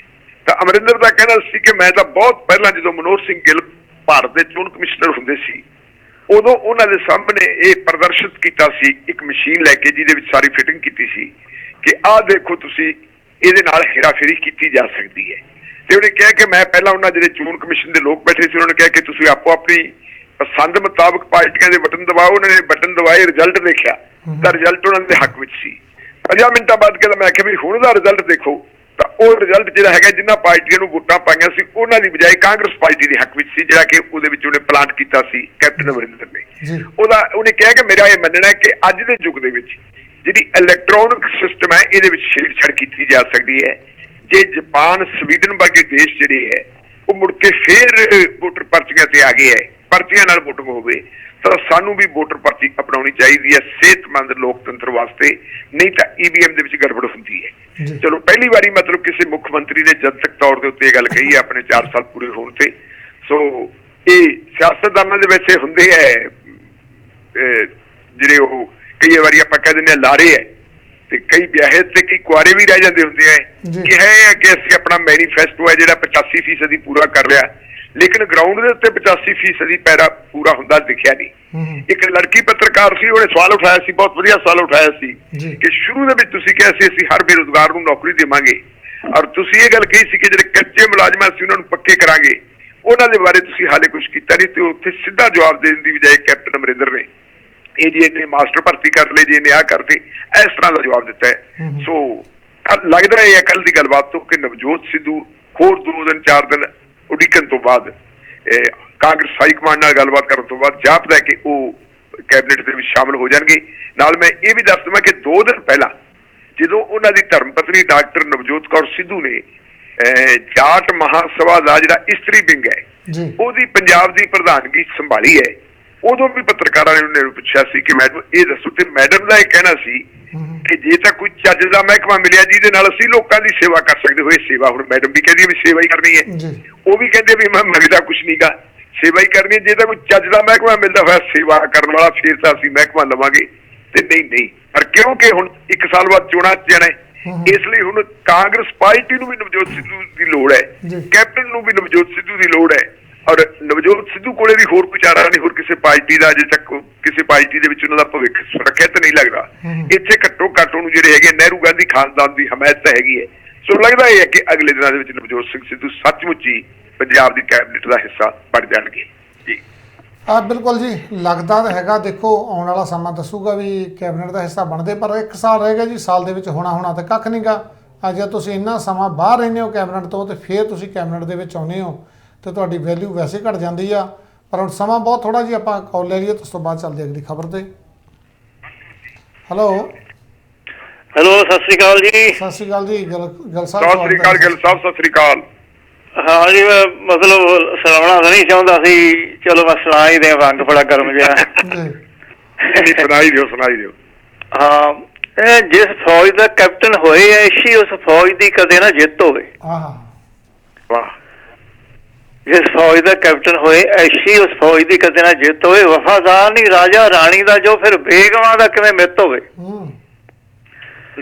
ਜਿਸ ਦੇਸ਼ ਦਾ ਰਾਜਾ ਵਪਾਰ ਕਰਦਾ ਤੇ ਭੀਖ ਮੰਗੇ ਪਰਜਾ ਦਾ ਨਾ ਹਿੱਤ ਹੋਵੇ, ਤੇ ਧੁੱਪ ਚੜੀ ਤੱਕ ਖਾ ਪੀ ਰਹੇ ਸੁੱਤਾ ਤੇ ਚੋਣ ਦੰਗਲ ਚ ਗਿੱਲਾ ਉਹ ਚਿੱਤ ਹੋਵੇ ਜੀ। ਮੇਰੇ ਖਿਆਲ ਬਖਸ਼ ਗਿੱਲ ਸਾਹਿਬ ਨੇ ਸਾਰੇ ਲੈ ਲਈ ਇਹ ਗੱਲਾਂ, ਇੱਕ ਨਹੀਂ ਲਿਆ। ਹੈਲੋ, ਮੈਨੂੰ ਲੱਗਦਾ ਗਿੱਲ ਸਾਹਿਬ ਦੀ ਕਾਲ ਕੱਟੀ ਗਈ ਹੈ ਜੀ, ਹਾਲੇ ਖਤਮ ਤਾਂ ਨਹੀਂ ਸੀ ਹੋਇਆ ਢਿੱਲੋਂ ਸਾਹਿਬ ਜੀ। ਮੈਨੂੰ ਲੱਗਦਾ ਇੰਨਾ ਹੀ ਸੀ ਜੀ, ਇੰਨਾ ਹੀ ਸੀ। ਅੱਛਾ ਜੀ, ਹੋ ਸਕਦਾ ਜੀ, ਬਿਲਕੁਲ ਬਿਲਕੁਲ ਹੋ ਸਕਦਾ ਜੀ। ਹਾਂ, ਇੰਨਾ ਹੀ ਹੈ ਕਿਉਂਕਿ ਉਹ ਕਹੇਗੇ ਨਾ ਵੀ ਖਾਣ ਪੀਣ ਦੇ ਵਿੱਚ ਮਸਤ ਹੋਵੇ ਤੇ ਦੁਪਹਿਰ ਤੱਕ ਉੱਠੇ ਤਾਂ ਕਈ ਹੈਗੇ ਆ, ਕੱਲਾ ਹੁਣ ਵਾਲਾ ਸੈਨਾਪਤੀ ਨਹੀਂ, ਕਈ ਸੈਨਾਪਤੀ ਇਹੋ ਜਿਹੇ ਹੈਗੇ ਆ ਜਿਹੜੇ ਆਪਦੇ ਬਾਰੇ ਫਿਕਰਮੰਦ ਰਹਿੰਦੇ ਆ ਜੀ। ਬਿਲਕੁਲ ਜੀ, ਗੱਲਬਾਤ ਆਪਾਂ ਚੱਲਦੇ ਅਗਲੀ ਖਬਰ ਤੇ ਕਰਨਾਟਕ ਦੇ ਵਿੱਚ ਸੈਕਸ ਵੀਡੀਓ ਵਾਲੀ ਮਹਿਲਾ ਲਾਪਤਾ ਤੇ ਕਹਿੰਦੇ ਬਾਪ ਵੱਲੋਂ ਅਗਵਾ ਦਾ ਖਦਸ਼ਾ ਜੀ। ਬਿਲਕੁਲ ਚੰਦੀ ਸਾਹਿਬ, ਤੁਸੀਂ ਸੁਣਿਆ ਹੋਣਾ ਹੈ ਕਿ ਪਿਛਲੇ ਸਮਿਆਂ ਦੇ ਵਿੱਚ ਇੱਕ ਸੈਕਸ ਵੀਡੀਓ ਹੈ ਜਿਹੜੀ ਉਹ ਕਰਨਾਟਕਾ ਦੀ ਰਾਜਨੀਤੀ ਦੇ ਵਿੱਚ ਬਹੁਤ ਵੱਡੀ ਤਰਥੱਲੀ ਮਚਾਤੀ ਸੀ ਜੀ। ਵੈਸੇ ਅਸੀਂ ਦੇਖੀਏ ਤਾਂ ਦੱਖਣੀ ਭਾਰਤ ਦੇ ਵਿੱਚ ਹਨੀ ਟ੍ਰੈਫਿਕਿੰਗ ਦੀਆਂ ਖਬਰਾਂ ਪਹਿਲਾਂ ਕਾਫੀ ਆਉਂਦੀਆਂ ਰਹੀਆਂ ਕਿ ਉੱਥੇ ਇਸ ਕਿਸਮ ਦੇ ਕੁਝ ਗੈਂਗ ਸਰਗਰਮ ਹੈ ਜਿਹੜੇ ਵੱਡੇ ਵੱਡੇ ਲੋਕਾਂ ਨੂੰ ਆਪਣੇ ਚੁੰਗਲ 'ਚ ਲੈ ਲੈਂਦੇ ਹੈ। ਪਰ ਮੇਰਾ ਇਹ ਮੰਨਣਾ ਕਿ ਚੁੰਗਲ ਦੇ ਵਿੱਚ ਕੋਈ ਕਿਸੇ ਨੂੰ ਲੈ ਨਹੀਂ ਸਕਦਾ ਜੇ ਬੰਦੇ ਦਾ ਆਪ ਦਾ ਮਨ ਡਾਮਾਡੋਲ ਨਾ ਹੋਵੇ। ਕੋਈ ਵੀ ਵਿਅਕਤੀ ਜੇ ਆਪਣੇ ਧਰਮ ਕਰਮ ਦੇ ਵਿੱਚ ਆਪਣੇ ਮਤਲਬ ਸਟੈਂਡ ਤੇ ਆਪਣੇ ਚਰਿੱਤਰ ਦੇ ਉੱਤੇ ਬਰਕਰਾਰ ਹੋਵੇ ਤਾਂ ਉਹਨੂੰ ਅਪਸਰਾਵਾਂ ਵੀ ਪ੍ਰਭਾਵਿਤ ਨਹੀਂ ਕਰ ਸਕਦੀਆਂ। ਲੇਕਿਨ ਜੇ ਤੁਹਾਡੇ ਆਪ ਦੇ ਮਨ ਦੇ ਵਿੱਚ ਕੋਈ ਗੜਬੜ ਹੁੰਦੀ ਹੈ, ਆਪ ਦੇ ਮਨ ਦੇ ਵਿੱਚ ਪਾਪ ਹੁੰਦਾ ਤਾਂ ਹੀ ਫਿਰ ਇਹ ਸਾਰਾ ਕੁਝ ਹੁੰਦਾ ਹੈ। ਇਹ ਜਿਹੜੀ ਸੈਕਸ ਵੀਡੀਓ ਸੀ, ਇਹ ਸੈਕਸ ਵੀਡੀਓ ਇੱਕ ਸੋ ਕਾਲਡ ਸਮਾਜ ਸੇਵਕ ਚ ਕਹਿੰਦੇ ਜੀ ਹੱਥ ਆ ਗਈ ਸੀ। ਉਸ ਸਮਾਜ ਸੇਵਕ ਨੇ ਇੱਕ ਟੀਵੀ ਚੈਨਲ ਨੂੰ ਦਿੱਤੀ ਤੇ ਟੀਵੀ ਚੈਨਲ ਨੇ ਇਹ ਪ੍ਰਸਾਰਿਤ ਕਰ ਦਿੱਤੀ ਸੀ। ਬਾਅਦ ਦੇ ਵਿੱਚ ਉਹ ਸਮਾਜ ਸੇਵਕ ਜਿਹੜਾ ਹੈ ਉਹ ਪੁਲਿਸ ਕੋਲੇ ਵੀ ਚਲਾ ਗਿਆ ਤੇ ਉਹਨੇ ਆਪਣੀ ਕੰਪਲੇਂਟ ਜਿਹੜੀ ਹੈ ਉਹ ਦਰਜ ਕਰਵਾ ਦਿੱਤੀ ਸੀ। ਲੇਕਿਨ ਜਿਹੜੀ ਲੜਕੀ ਇਸ ਵੀਡੀਓ ਦੇ ਵਿੱਚ ਦਰਸਾਈ ਗਈ ਹੈ ਉਸ ਲੜਕੀ ਨੇ ਕਦੇ ਇਹਦਾ ਖੰਡਨ ਨਹੀਂ ਸੀ ਕੀਤਾ। ਔਰ ਜਿਹੜਾ ਇਹ ਮੰਤਰੀ ਇਹਦੇ ਵਿੱਚ ਦਰਸਾਇਆ ਗਿਆ ਸੀ ਇਸ ਸੈਕਸ ਸੀਡੀ ਦੇ ਵਿੱਚ, ਉਹ ਮੰਤਰੀ ਕਰਨਾਟਕਾ ਦਾ ਪਾਣੀਆਂ ਬਾਰੇ ਮੰਤਰੀ ਸੀ। ਔਰ ਜਦੋਂ ਐਡਾ ਵੱਡਾ ਵੇਲਾ ਉਹਦੇ ਖਿਲਾਫ ਖੜਾ ਹੋ ਗਿਆ ਤਾਂ ਉਹਨੂੰ ਅਸਤੀਫਾ ਦੇਣਾ ਪੈ ਗਿਆ। ਇੱਥੇ ਮੈਂ ਇਹ ਵੀ ਦੱਸ ਦੇਵਾਂ ਕਿ ਇਹ ਜਿਹੜਾ ਮੰਤਰੀ ਹੈ ਇਹ ਬੀਜੇਪੀ ਦਾ ਸਿੱਧਾ ਨਹੀਂ ਸੀ, ਪਹਿਲਾਂ ਇਹ ਕਾਂਗਰਸ ਪਾਰਟੀ ਦੇ ਵਿੱਚ ਹੁੰਦਾ ਸੀ। ਔਰ ਕਾਂਗਰਸ ਪਾਰਟੀ ਦੇ ਵਿੱਚੋਂ ਜਿਹੜੇ ਲੋਕਾਂ ਨੇ ਬਗਾਵਤ ਕੀਤੀ ਸੀ ਜਿਹੜੀ ਕੁਮਾਰਾ ਸਵਾਮੀ ਦੀ ਸਰਕਾਰ ਡੇਗਣ ਵੇਲੇ, ਉਹਦਾ ਇਹ ਮੋਢੀ ਹੁੰਦਾ ਸੀ ਤੇ ਇਹਦੇ ਦਿਮਾਗ ਵਿੱਚ ਕਿਤੇ ਇਹ ਗੱਲ ਪਈ ਸੀ ਕਿ ਮੈਂ ਵੀ ਕਰਨਾਟਕਾ ਦਾ ਮੁੱਖ ਮੰਤਰੀ ਬਣ ਸਕਦਾ। ਪਰ ਕਿਉਂਕਿ ਜਿਹੜੀ ਹੈਗੀ ਹੈ ਮਿਨਿਸਟਰ ਜਿਹੜੇ ਉਹਨਾਂ ਦੇ ਮੁੱਖ ਮੰਤਰੀ ਹੈ ਉਹ ਜਿਸ ਭਾਈਚਾਰੇ ਨਾਲ ਸੰਬੰਧਿਤ ਹੈ ਉਸ ਭਾਈਚਾਰੇ ਦਾ ਵੋਟ ਬੈਂਕ ਬਹੁਤ ਵੱਡਾ ਹੈ, ਇਸ ਲਈ ਭਾਰਤੀ ਜਨਤਾ ਪਾਰਟੀ ਨੇ ਨਾ ਚਾਹੁੰਦਿਆਂ ਹੋਇਆ ਵੀ ਕਮਾਂਡ ਉਹਨੂੰ ਸੰਭਾਲ ਦਿੱਤੀ। ਮੰਤਰੀ ਜੀ ਨੂੰ ਅਸਤੀਫਾ ਦੇਣਾ ਪੈ ਗਿਆ ਸੀ, ਵਾਵਾ ਲਾ ਹੋ ਗਈ ਸੀ। ਫਿਰ ਉਸ ਸਮਾਜ ਸੇਵਕ ਦਾ ਇੱਕ ਬਿਆਨ ਆ ਗਿਆ ਕਿ ਮੈਂ ਆਪਣੀ ਸ਼ਿਕਾਇਤ ਪੁਲਿਸ ਤੋਂ ਵਾਪਸ ਲੈਣਾ। ਕਿਉਂ ਵਾਪਸ ਲੈਣਾ? ਉਹਨੇ ਕਿਹਾ ਕਿ ਇਸ ਮੰਤਰੀ ਨੂੰ ਹਨੀ ਟ੍ਰੈਪ ਦੇ ਵਿੱਚ ਫਸਾਇਆ ਗਿਆ। 2 ਮਾਰਚ ਤੋਂ ਉਹ ਲੜਕੀ ਦੇ ਬਾਪ ਦਾ ਇਹ ਕਹਿਣਾ ਕਿ ਮੇਰੀ ਲੜਕੀ 2 ਮਾਰਚ ਤੋਂ ਲਾਪਤਾ ਹੈ ਔਰ ਕਿੱਥੇ ਹੈ ਉਹਦਾ ਕੋਈ ਪਤਾ ਨਹੀਂ, ਕੋਈ ਸ਼ਤਾ ਨਹੀਂ। ਉਹ ਕਹਿੰਦੇ ਆ ਵੀ ਉਸ ਲੜਕੀ ਨੂੰ ਅਗਵਾ ਕੀਤਾ ਗਿਆ। ਅਗਵਾ ਕਿਹਨੇ ਕੀਤਾ ਇਹ ਤਾਂ ਆਪਾਂ ਹੁਣ ਕਹਿ ਨਹੀਂ ਸਕਦੇ, ਲੇਕਿਨ ਉਹਨੇ ਪੁਲਿਸ ਦੇ ਕੋਲ ਇੱਕ ਕੇਸ ਰਜਿਸਟਰ ਕਰਵਾ ਦਿੱਤਾ ਹੈ। ਪੁਲਿਸ ਨੇ ਸ਼ਿਕਾਇਤ ਦਰਜ ਕਰ ਲਈ ਹੈ ਤੇ ਪੁਲਿਸ ਨੇ ਦੀ ਤਲਾਸ਼ ਸ਼ੁਰੂ ਕਰ ਦਿੱਤੀ ਹੈ। ਪੁਲਿਸ ਨੇ ਕਿਹਾ ਜੀ ਅਸੀਂ ਉਸ ਲੜਕੀ ਨੂੰ ਮੇਲ ਵੀ ਭੇਜੀ ਹੈ, ਅਸੀਂ ਉਹਨੂੰ ਸਿਕਿਉਰਿਟੀ ਦੀ ਜ਼ਿੰਮੇਵਾਰੀ ਵੀ ਦਵਾਈ ਹੈ, ਉਹਦੇ ਘਰ ਦੇ ਮੂਹਰੇ ਅਸੀਂ ਉਹ ਲਾ ਦਿੱਤਾ ਹੈ, ਨੋਟਿਸ ਵੀ ਚਸਪਾ ਕਰਤਾ ਵੀ ਤੈਨੂੰ ਜੋ ਚਾਹੀਦਾ ਸੀ ਉਹ ਦੇ ਦਿਆਂਗੇ। ਲੇਕਿਨ ਉਹ ਲੜਕੀ ਹਾਲੇ ਤੱਕ ਪਤਾ ਨਹੀਂ। ਉਹਦੇ ਬਾਪ ਨੇ ਅਗਲੀ ਗੱਲ ਜਿਹੜੀ ਇਲਜ਼ਾਮ ਲਾਇਆ ਉਹ ਵੀ ਇੱਕ ਬੜਾ ਗੰਭੀਰ ਇਲਜ਼ਾਮ ਹੈ। ਉਹਦਾ ਇਹ ਕਹਿਣਾ ਕਿ ਮੇਰੀ ਧੀ ਨੂੰ ਜਾਣ ਬੁੱਝ ਕੇ ਇਹਦੇ ਜਿਹੜੀ ਜਾਲੀ ਸੈਕਸ ਸੀਡੀ ਹੈ ਉਹ ਤਿਆਰ ਕਰਵਾਉਣ ਦੇ ਲਈ ਇਸਤੇਮਾਲ ਕੀਤਾ ਗਿਆ। ਪਹਿਲਾਂ ਉਹਨੂੰ ਇਸਤੇਮਾਲ ਕੀਤਾ ਗਿਆ ਕਿ ਕਿਸੇ ਬੰਦੇ ਨੂੰ ਆਪਾਂ ਇਹਦੇ ਚੁੰਗਲ ਚ ਲੈਣਾ ਹੈ। ਫਿਰ ਉਹਨੂੰ ਜਦੋਂ ਇੱਕ ਵਾਰੀ ਉਹ ਸੀਡੀ ਬਣ ਗਈ ਤੇ ਉਹਨੂੰ ਫਿਰ ਜਿਨਸੀ ਹਵਸ ਦਾ ਸ਼ਿਕਾਰ ਵੀ ਬਣਾਇਆ ਗਿਆ। ਵੈਸੇ ਤਾਂ ਜੇ ਆਪਾਂ ਦੇਖੀਏ ਇਸ ਬਿਮਾਰੀ ਤੋਂ ਕੱਲਾ ਇੱਕ ਅੱਧਾ ਪੀੜਤ ਨਹੀਂ, ਬਹੁਤ ਸਾਰੇ ਲੋਕ ਪੀੜਤ ਹੈ। ਵੱਡੇ ਵੱਡੇ ਨਾਂ ਜਿਹੜੇ ਹੈਗੇ ਉਹਨਾਂ ਦੇ ਪੀੜਤ ਹੈ। ਪਿਛਲੇ ਸਮਿਆਂ ਦੇ ਵਿੱਚ ਆਪਾਂ ਜ਼ਿਕਰ ਕੀਤਾ ਸੀ ਸ਼ਾਇਦ ਮੈਂ ਨਰੈਣ ਦੱਤ ਤਿਵਾੜੀ ਦਾ। ਨਰੈਣ ਦੱਤ ਤਿਵਾੜੀ ਬਹੁਤ ਵੱਡਾ ਲੀਡਰ ਹੋਇਆ ਕਾਂਗਰਸ ਪਾਰਟੀ ਦਾ, ਪੰਡਿਤ ਨਹਿਰੂ ਦੇ ਜ਼ਮਾਨੇ ਦਾ ਸੀ। ਕਿੱਡਾ ਵੱਡਾ ਉੱਤਰ ਪ੍ਰਦੇਸ਼ ਹੈ, ਉਹ ਸਾਂਝੇ ਉੱਤਰ ਪ੍ਰਦੇਸ਼ ਦਾ ਮੁੱਖ ਮੰਤਰੀ ਵੀ ਰਿਹਾ ਹੈ ਔਰ ਉਹ ਬੰਦਾ ਉੱਤਰਾਖੰਡ ਦਾ ਮੁੱਖ ਮੰਤਰੀ ਵੀ ਰਿਹਾ ਹੈ, ਆਂਧਰਾ ਪ੍ਰਦੇਸ਼ ਦਾ ਗਵਰਨਰ ਵੀ ਰਿਹਾ ਹੈ। ਉਹਦੇ ਖਿਲਾਫ ਇੱਕ ਮੁੰਡੇ ਨੇ ਕੇਸ ਦਾਇਰ ਕੀਤਾ ਸੀ ਅਦਾਲਤ ਦੇ ਵਿੱਚ ਕਿ ਅਸਲ ਦੇ ਵਿੱਚ ਮੇਰਾ ਜੈਵਿਕ ਪਿਤਾ ਜਿਹੜਾ ਹੈਗਾ ਇਹ ਹੈ ਤੇ ਮੇਰੀ ਮਾਂ ਜਿਹੜੀ ਆਲਰੇਡੀ ਕਿਸੇ ਹੋਰ ਬੰਦੇ ਨਾਲ ਮੈਰਿਡ ਸੀ, ਉਹ ਯੂਥ ਕਾਂਗਰਸ ਦੀ ਲੀਡਰ ਹੁੰਦੀ ਸੀ, ਉਹਦੇ ਨਾਲ ਨਰੈਣ ਦੱਤ ਤਿਵਾੜੀ ਦੇ ਨਜਾਇਜ਼ ਤਾਲੁਕਾਤ ਬਣ ਗਏ ਸੀ ਤੇ ਉਹਨਾਂ ਤਾਲੁਕਾਤ ਦੇ ਵਿੱਚੋਂ ਮੇਰਾ ਜਨਮ ਹੋਇਆ ਸੀ ਤੇ ਮੈਨੂੰ ਮੇਰੇ ਬਾਪ ਦਾ ਨਾਂ ਦਿੱਤਾ ਜਾਵੇ। ਨਰੈਣ ਦੱਤ ਤਿਵਾੜੀ ਇਸ ਗੱਲ ਤੋਂ ਭੱਜ ਰਿਹਾ ਸੀ। ਅਦਾਲਤ ਨੇ ਫਿਰ ਹੁਕਮ ਦਿੱਤਾ ਕਿ ਇਹਦਾ DNA ਟੈਸਟ ਕਰਵਾਓ ਔਰ ਜਦੋਂ DNA ਟੈਸਟ ਦੀ ਗੱਲ ਆ ਗਈ ਤੇ ਅਖੀਰ ਦੇ ਵਿੱਚ ਨਰੈਣ ਦੱਤ ਤਿਵਾੜੀ ਟੁੱਟ ਗਿਆ ਸੀ ਤੇ ਉਹਨੇ ਮੰਨ ਲਿਆ ਸੀ ਕਿ ਹਾਂ ਇਹ ਮੇਰਾ ਮੁੰਡਾ ਹੈ। ਤੇ ਬਾਅਦ ਦੇ ਵਿੱਚ ਜਦੋਂ ਉਹ ਉੱਤਰਾਖੰਡ ਦੇ ਵਿੱਚ ਗਿਆ, ਮੁੱਖ ਮੰਤਰੀ ਬਣਿਆ, ਉਹਨੇ ਉਸ ਮੁੰਡੇ ਨੂੰ ਜਿਹਦਾ ਨਾਂ ਰੋਹਿਤ ਤਿਵਾੜੀ ਦਿੱਤਾ ਸੀ ਕਿ ਉਹਦਾ ਨਾਂ ਰੋਹਿਤ ਸੀ, ਫਿਰ ਇਹਨੇ ਆਪਦਾ ਉਪਨਾਮ ਵੀ ਦੇ ਦਿੱਤਾ ਸੀ ਤਿਵਾੜੀ। ਉਹਨੂੰ ਤੇ ਉਹਦੀ ਮਾਂ ਨੂੰ ਮਰਨ ਵੇਲੇ ਤੱਕ ਫਿਰ ਉਹਨੇ ਆਪਣੇ ਨਾਲ ਵੀ ਰੱਖਿਆ ਸੀ। ਉਦੋਂ ਬਾਅਦ ਉਹ ਮੁੰਡੇ ਦੀ ਵੀ ਸ਼ਾਇਦ ਮੌਤ ਹੋ ਗਈ ਸੀ ਭੇਦ ਭਰੇ ਹਾਲਾਤਾਂ ਦੇ ਵਿੱਚ। ਇਹ ਤੋਂ ਪਹਿਲਾਂ ਜਿਹੜਾ ਹੈਗਾ ਉਹਦੇ ਤੇ ਇਹ ਵੀ ਇਲਜ਼ਾਮ ਲੱਗਿਆ ਸੀ ਕਿ ਆਂਧਰਾ ਪ੍ਰਦੇਸ਼ ਦੇ ਰਾਜ ਭਵਨ ਦੇ ਵਿੱਚ ਜਿੱਥੇ ਉਹ ਗਵਰਨਰ ਸੀ ਉੱਥੇ ਵੀ ਉਹਦੀਆਂ ਕੁਝ ਇਸ ਕਿਸਮ ਦੀਆਂ ਹਰਕਤਾਂ ਲੱਗੀਆਂ ਹੋਈਆਂ ਸੀ ਤੇ ਉਹਨੂੰ ਅਸਤੀਫਾ ਦੇਣਾ ਪੈ ਗਿਆ ਸੀ। ਸੋ ਜਿਵੇਂ ਗਿੱਲ ਸਾਹਿਬ ਨੇ ਵੀ ਆਪਣੀ ਕਵਿਤਾ ਦੇ ਵਿੱਚ ਗੱਲ ਕਹੀ ਹੈ, ਇਹ ਜਿਹੜੀ ਹੈਗੀ ਹੈ ਸਾਡੀ ਜਿਹੜੀ ਰਾਜਨੀਤੀ ਹੈ, ਭਾਰਤ ਦੀ ਰਾਜਨੀਤੀ, ਉਹ ਕਈ ਪੱਖਾਂ ਤੋਂ ਭ੍ਰਿਸ਼ਟ ਹੈ। ਜੇ ਅਸੀਂ ਉਹਨੂੰ ਕਹੀਏ ਆਰਥਿਕ ਤੌਰ ਤੇ ਭ੍ਰਿਸ਼ਟਾਚਾਰ ਨੇ ਭਾਰਤ ਦੀ ਰਾਜਨੀਤੀ ਨੂੰ ਕਲੰਕਿਤ ਕੀਤਾ ਹੋਇਆ ਹੈ, ਤਾਂ ਮੇਰਾ ਇਹ ਵੀ ਮੰਨਣਾ ਜਿਹੜੀਆਂ ਇਸ ਕਿਸਮ ਦੀਆਂ ਮਸਾਲਾ ਆਉਂਦੀਆਂ ਕਿ ਇਹ ਨੈਤਿਕ ਤੌਰ ਦੇ ਉੱਤੇ ਵੀ ਸਾਡੇ ਦੇਸ਼ ਦਾ ਬੇੜਾ ਗਰਕ ਹੁੰਦਾ ਹੈ। ਔਰ ਜਿਹੜੀਆਂ ਕੌਮਾਂ ਨੈਤਿਕ ਤੌਰ ਤੇ ਗਰਕ ਜਾਣ, ਜਿਹੜੀਆਂ ਕੌਮਾਂ ਨੈਤਿਕ ਤੌਰ ਤੇ ਆਪਣੇ ਆਪ ਨੂੰ ਜਿਹੜਾ ਹੈ ਸੰਭਾਲ ਨਾ ਸਕਣ, ਉਹਨਾਂ ਕੌਮਾਂ ਦਾ ਬੇੜਾ ਗਰਕ ਹੋਣਾ ਹੀ ਹੁੰਦਾ ਹੈ। ਔਰ ਇਹ ਬੇੜਾ ਗਰਕ ਹੋਣ ਵਾਲੇ ਪਾਸੇ ਨੂੰ ਭਾਰਤ ਦਾ ਚੱਲਿਆ ਹੈ। ਵੱਡੇ ਅਹੁਦਿਆਂ ਤੇ ਬੈਠੇ ਹੋਏ, ਉੱਚੀਆਂ ਕੁਰਸੀਆਂ ਤੇ ਬੈਠੇ ਹੋਏ ਜਿਨ੍ਹਾਂ ਲੋਕਾਂ ਨੇ ਲੋਕਾਂ ਨੂੰ ਇਨਸਾਫ ਦੇਣਾ, ਉਹਨਾਂ ਦਾ ਕੀ ਹੈ, ਕੁਲਦੀਪ ਸਿੰਘ ਸਿੱਗਰ ਭਾਰਤੀ ਜਨਤਾ ਪਾਰਟੀ ਦਾ ਇੱਕ ਲੀਡਰ ਸੀ ਔਰ ਉਹ ਯੂਪੀ ਤੋਂ ਆਉਂਦਾ ਸੀ। ਉਸ ਬੰਦੇ ਨੇ ਆਪਣੇ ਪਿੰਡ ਦੀ ਲੜਕੀ ਨੂੰ, ਜਿਹੜੀ ਉਹਦੇ ਕੋਲੇ ਨੌਕਰੀ ਮੰਗਣ ਗਈ ਸੀ, ਉਹਨੂੰ ਕਿਸ ਢੰਗ ਦੇ ਨਾਲ ਜਿਹੜਾ ਹੈਗਾ ਆਪਣੀ ਹਵਸ ਦਾ ਸ਼ਿਕਾਰ ਬਣਾਇਆ ਔਰ ਬਾਅਦ ਦੇ ਵਿੱਚ ਉਹ ਕੁੜੀ ਗੈਂਗ ਰੇਪ ਦਾ ਸ਼ਿਕਾਰ ਬਣੀ। ਕਿੰਨਾ ਕੁਛ ਹੋਇਆ ਉਹਦੇ ਬਾਰੇ ਆਪਾਂ ਬੜਾ ਵਿਸਤਾਰ ਨਾਲ ਗੱਲ ਕੀਤੀ ਹੈ। ਸੋ ਇਹ ਜਿਹੜੀ ਕਰਨਾਟਕਾ ਹੋਵੇ, ਪੰਜਾਬ ਹੋਵੇ, ਕਿਤੇ ਦਾ ਵੀ ਹੋਵੇ, ਆਮ ਤੌਰ ਦੇ ਉੱਤੇ ਜਿਹੜੀ ਨੈਤਿਕ ਤੌਰ ਤੇ ਉੱਤੇ ਗਿਰਾਵਟ ਹੈ ਇਹ ਪੋਲੀਟੀਸ਼ੀਅਨਾਂ ਚ, ਕਿਉਂਕਿ ਪੋਲੀਟੀਸ਼ੀਅਨ ਨੂੰ ਅਸੀਂ ਉੱਪਰਲਾ ਤਬਕਾ ਸਮਝਦੇ ਹਾਂ, ਰਾਜ ਭਾਗ ਵਾਲੇ ਇਹਨਾਂ ਤੋਂ ਹੇਠਲੇ ਤਬਕੇ ਨੇ ਜਿਹੜਾ ਹੈਗਾ ਉਹ ਸੇਧ ਲੈਣੀ ਹੈ। ਜਦੋਂ ਸਾਡੇ ਆਗੂ ਹੀ ਪੁੱਠੇ ਰਾਹ ਨੂੰ ਉਤਰਨਗੇ ਤੇ ਫਿਰ ਅਸੀਂ ਯੂਥ ਨੂੰ ਕਿਵੇਂ ਰੋਕਾਂਗੇ ਕਿ ਤੁਸੀਂ ਇਸ ਤਰੀਕੇ ਨਾਲ। ਇਹ ਕਾਰਨ ਹੈ। ਬਹੁਤ ਆਪਾਂ ਬਹਿਸਾਂ ਕਰ ਲੈਂਦੇ ਆ ਜੀ, ਜਦੋਂ ਕੋਈ ਕਿਸੇ ਕਿਸਮ ਦੀ ਕੋਈ ਮੰਦਭਾਗੀ ਘਟਨਾ ਵਾਪਰਦੀ ਹੈ, ਅਸੀਂ ਕੈਂਡਲ ਮਾਰਚ ਵੀ ਕਰਦੇ ਹਾਂ, ਅਸੀਂ ਮਨੁੱਖੀ ਚਿੰਨ੍ਹ ਵੀ ਬਣਾਉਣੇ ਹੈ, ਅਸੀਂ ਉਸ ਪਾਸੇ ਦੇ ਦੋਸ਼ੀਆਂ ਨੂੰ ਫਾਹੇ ਦਿਓ। ਲੇਕਿਨ ਜਿਹੜਾ ਸੱਭਿਆਚਾਰ ਪੈਦਾ ਹੋ ਰਿਹਾ ਸਾਡੇ ਵੱਡੇ ਵਡੇਰਿਆਂ ਵੱਲੋਂ, ਸਾਡੇ ਜਿਹੜੇ ਆਗੂ ਹੈ ਉਹਨਾਂ ਵੱਲੋਂ ਇਹ ਸੱਭਿਆਚਾਰ ਜਿਹੜਾ ਸਿਰਜਿਆ ਜਾ ਰਿਹਾ ਹੈ, ਲੋੜ ਇਹਨੂੰ ਖਤਮ ਕਰਨ ਦੀ ਹੈ ਤਾਂ ਕਿ ਜੇ ਇੱਥੋਂ ਖਤਮ ਹੋਵੇ, ਇਹ ਆਪਣੇ ਆਪ ਦੇ ਉੱਤੇ ਪਹਿਲਾਂ ਸੈਲਫ ਡਿਸਿਪਲਿਨਡ ਹੋਣ, ਫਿਰ ਦੂਜੇ ਨੂੰ ਆਪਾਂ ਕਹਿ ਸਕਦੇ। ਉਹ ਪੁਰਾਣੇ ਜ਼ਮਾਨੇ 'ਚ ਕਹਿੰਦੇ ਹੁੰਦੇ ਸੀ ਨਾ ਵੀ ਇੱਕ ਬੁੜਾ ਇੱਕ ਆਪਣਾ ਲੜਕਾ ਇੱਕ ਗੁੜ ਖਾਂਦਾ ਹੁੰਦਾ ਸੀ, ਮਾਂ ਪੀੜਿਤ ਸੀ, ਉਹ ਕਿਸੇ ਸਾਧੂ ਕੋਲੇ ਲੈ ਗਈ ਆਪਣੇ ਬੱਚੇ ਨੂੰ, ਕਹਿੰਦੀ ਬਾਬਾ ਜੀ ਇਹ ਗੁੜ ਖਾਂਦਾ ਤੇ ਇਹਨੂੰ ਕੋਈ ਤੁਸੀਂ ਟੂਣਾ ਟਾਮਣ ਕਰੋ, ਕੋਈ ਦਵਾਈ ਦੇ ਦਿਓ। ਉਹ ਕਹਿੰਦਾ ਭਾਈ ਕੱਲ ਨੂੰ ਆਈ। ਉਹ ਅਗਲੇ ਦਿਨ ਫਿਰ ਗਈ, ਉਹਨੇ ਮੁੰਡੇ ਨੂੰ ਸਮਝਾਏ ਕਾਕਾ ਗੁੜ ਨਹੀਂ ਖਾਈਦਾ ਹੁੰਦਾ, ਇਹਦੇ ਨਾਲ ਬਿਮਾਰੀਆਂ ਲੱਗਦੀਆਂ ਕਈ ਕਿਸਮ ਦੀਆਂ, ਤੂੰ ਜ਼ਿਆਦਾ ਗੁੜ ਨਾ ਖਾਇਆ ਕਰ। ਤੇ ਉਹ ਮਾਂ ਕਹਿੰਦੀ ਵੀ ਬਾਬਾ ਇਹ ਗੱਲ ਤੂੰ ਕੱਲ ਹੀ ਕਹਿ ਦਿੰਦਾ ਤੇ ਅੱਜ ਕਿਉਂ ਕਹਿ ਰਿਹਾ ਹੈ? ਉਹ ਕਹਿੰਦਾ ਬੀਬਾ ਕੱਲ ਮੇਰਾ ਆਪ ਦਾ ਗੁੜ ਖਾਧਾ ਹੋਇਆ ਸੀ, ਜਦੋਂ ਮੇਰਾ ਗੁੜ ਖਾਧਾ ਹੋਇਆ ਸੀ ਤੇ ਮੈਂ ਇਹਨੂੰ ਇਸ ਕਿਸਮ ਦਾ ਸੌਂਕ ਕਿਵੇਂ ਦੇਵਾਂ, ਕਿਉਂਕਿ ਮੈਂ ਤਾਂ ਆਪ ਅੰਦਰੋਂ ਆ ਗਈ ਸੀ। ਅੱਜ ਮੈਂ ਠੀਕ ਆ, ਮੈਂ ਤੰਦਰੁਸਤ ਆ, ਮੈਂ ਗੁੜ ਨਹੀਂ ਖਾਧਾ, ਮੈਂ ਤਾਂ ਦੇਣਾ। ਮਤਲਬ ਇਸ ਕਰਕੇ ਕਿ ਸਾਡੇ ਜਿਹੜੇ ਵੱਡੇ ਵੱਡੇ ਲੀਡਰ ਹੈ, ਇਹਨਾਂ ਲੀਡਰਾਂ ਨੇ ਹੀ ਸਾਨੂੰ ਸਬਕ ਦੇਣਾ ਹੈ, ਇਹਨਾਂ ਨੇ ਸਾਨੂੰ ਸੇਧ ਦੇਣੀ ਹੈ, ਇਹਨਾਂ ਤੋਂ ਅਸੀਂ ਲੈਣਾ ਹੈ। ਯੂਥ ਨੂੰ ਅਸੀਂ ਲਾਭਾ ਜ਼ਰੂਰ ਦੇ ਦਿੰਦੇ ਆ, ਲੇਕਿਨ ਜਿਹੜੀਆਂ ਕੁਰੀਤੀਆਂ ਪੈਦਾ ਹੁੰਦੀਆਂ, ਇਹਨਾਂ ਕੁਰੀਤੀਆਂ ਦੇ ਅਸਲ ਦੇ ਵਿੱਚ ਜਿਹੜੇ ਸਿਰਜਕ ਹੈ ਉਹ ਸਾਡੇ ਲੀਡਰ ਹੁੰਦੇ ਜੀ। ਬਿਲਕੁਲ ਵਾਕਿਆ ਗੱਲ ਸਹੀ ਹੈ। ਢਿੱਲੋਂ ਸਾਹਿਬ ਆਪਾਂ ਚੱਲਦੇ ਹਾਂ ਜੀ ਨੈਕਸਟ ਕਾਲ ਤੇ। ਹੈਲੋ, ਸਤਿ ਸ਼੍ਰੀ ਅਕਾਲ ਚੰਗੀ ਸਾਹਿਬ। ਸਤਿ ਸ਼੍ਰੀ ਅਕਾਲ ਢਿੱਲੋਂ। ਸਤਿ ਸ਼੍ਰੀ ਅਕਾਲ ਜੀ ਬਿਰਗਾ ਸਾਹਿਬ। ਸਤਿ ਸ਼੍ਰੀ ਅਕਾਲ ਬਿਰਗਾ ਸਾਹਿਬ। ਸਤਿ ਸ਼੍ਰੀ ਅਕਾਲ। ਹਾਂਜੀ, ਭਾਰਤ ਦੇ ਵਿੱਚ ਕਹਿੰਦੇ ਕਰੋਨਾ ਦੇ ਕੇਸਿਸ ਵੱਧ ਰਹੇ ਨੇ, ਮਹਾਰਾਸ਼ਟਰ ਪੰਜਾਬ ਦੇ ਵਿੱਚ ਵੀ ਤੇ ਦਿੱਲੀ ਵਿੱਚ ਵੀ ਰੋਜ਼ ਵੱਧ ਰਹੇ ਨੇ ਕੇਸਿਸ, ਤੇ ਉਹਦੀ ਵਜ੍ਹਾ ਨਾਲ ਕਹਿ ਰਹੇ ਨੇ ਵੀ ਹੁਣ ਜਿਹੜਾ ਹੋਲਾ ਮਹੱਲੇ ਦੀ ਸੈਲੀਬ੍ਰੇਸ਼ਨ ਹੈ ਜਿਹੜੀ ਮਾਰਚ ਦੇ ਲਾਸਟ ਵੀਕ 'ਚ ਹੋਣੀ ਹੈ, ਉਹ 'ਚ ਪੰਜਾਬ ਸਰਕਾਰ ਨੇ ਕਿਹਾ ਵੀ ਹੁਣ ਜਿਹਨੇ ਵੀ ਆਉਣਾ ਉਹਦੇ ਵਿੱਚ ਤੇ ਕਰੋਨਾ ਨੈਗੇਟਿਵ ਦਾ ਆਪਣਾ ਸਰਟੀਫਿਕੇਟ ਨਾਲ ਲੈ ਕੇ ਆਉਣ, 72 ਘੰਟੇ ਤੋਂ ਪੁਰਾਣਾ ਨਾ ਹੋਵੇ। ਤੇ ਖਾਸ ਕਰਕੇ ਏਅਰਪੋਰਟ ਮੋਹਾਲੀ ਔਰ ਅੰਮ੍ਰਿਤਸਰ ਨੂੰ ਵੀ ਅਲਰਟ ਕੀਤਾ ਵੀ ਉਹ ਬੰਦੇ ਕੋਲ ਦੇਖ ਲਓ ਵੀ ਰਿਪੋਰਟ ਹੈਗੀ ਨੈਗੇਟਿਵ ਦੀ। ਇਹ ਜਿਹੜੀ ਕੀਤਾ ਇਹਨਾਂ ਨੇ NRI ਲਈ ਕੀਤਾ ਕਿ ਸਾਰਿਆਂ ਲਈ ਕਰਤਾ?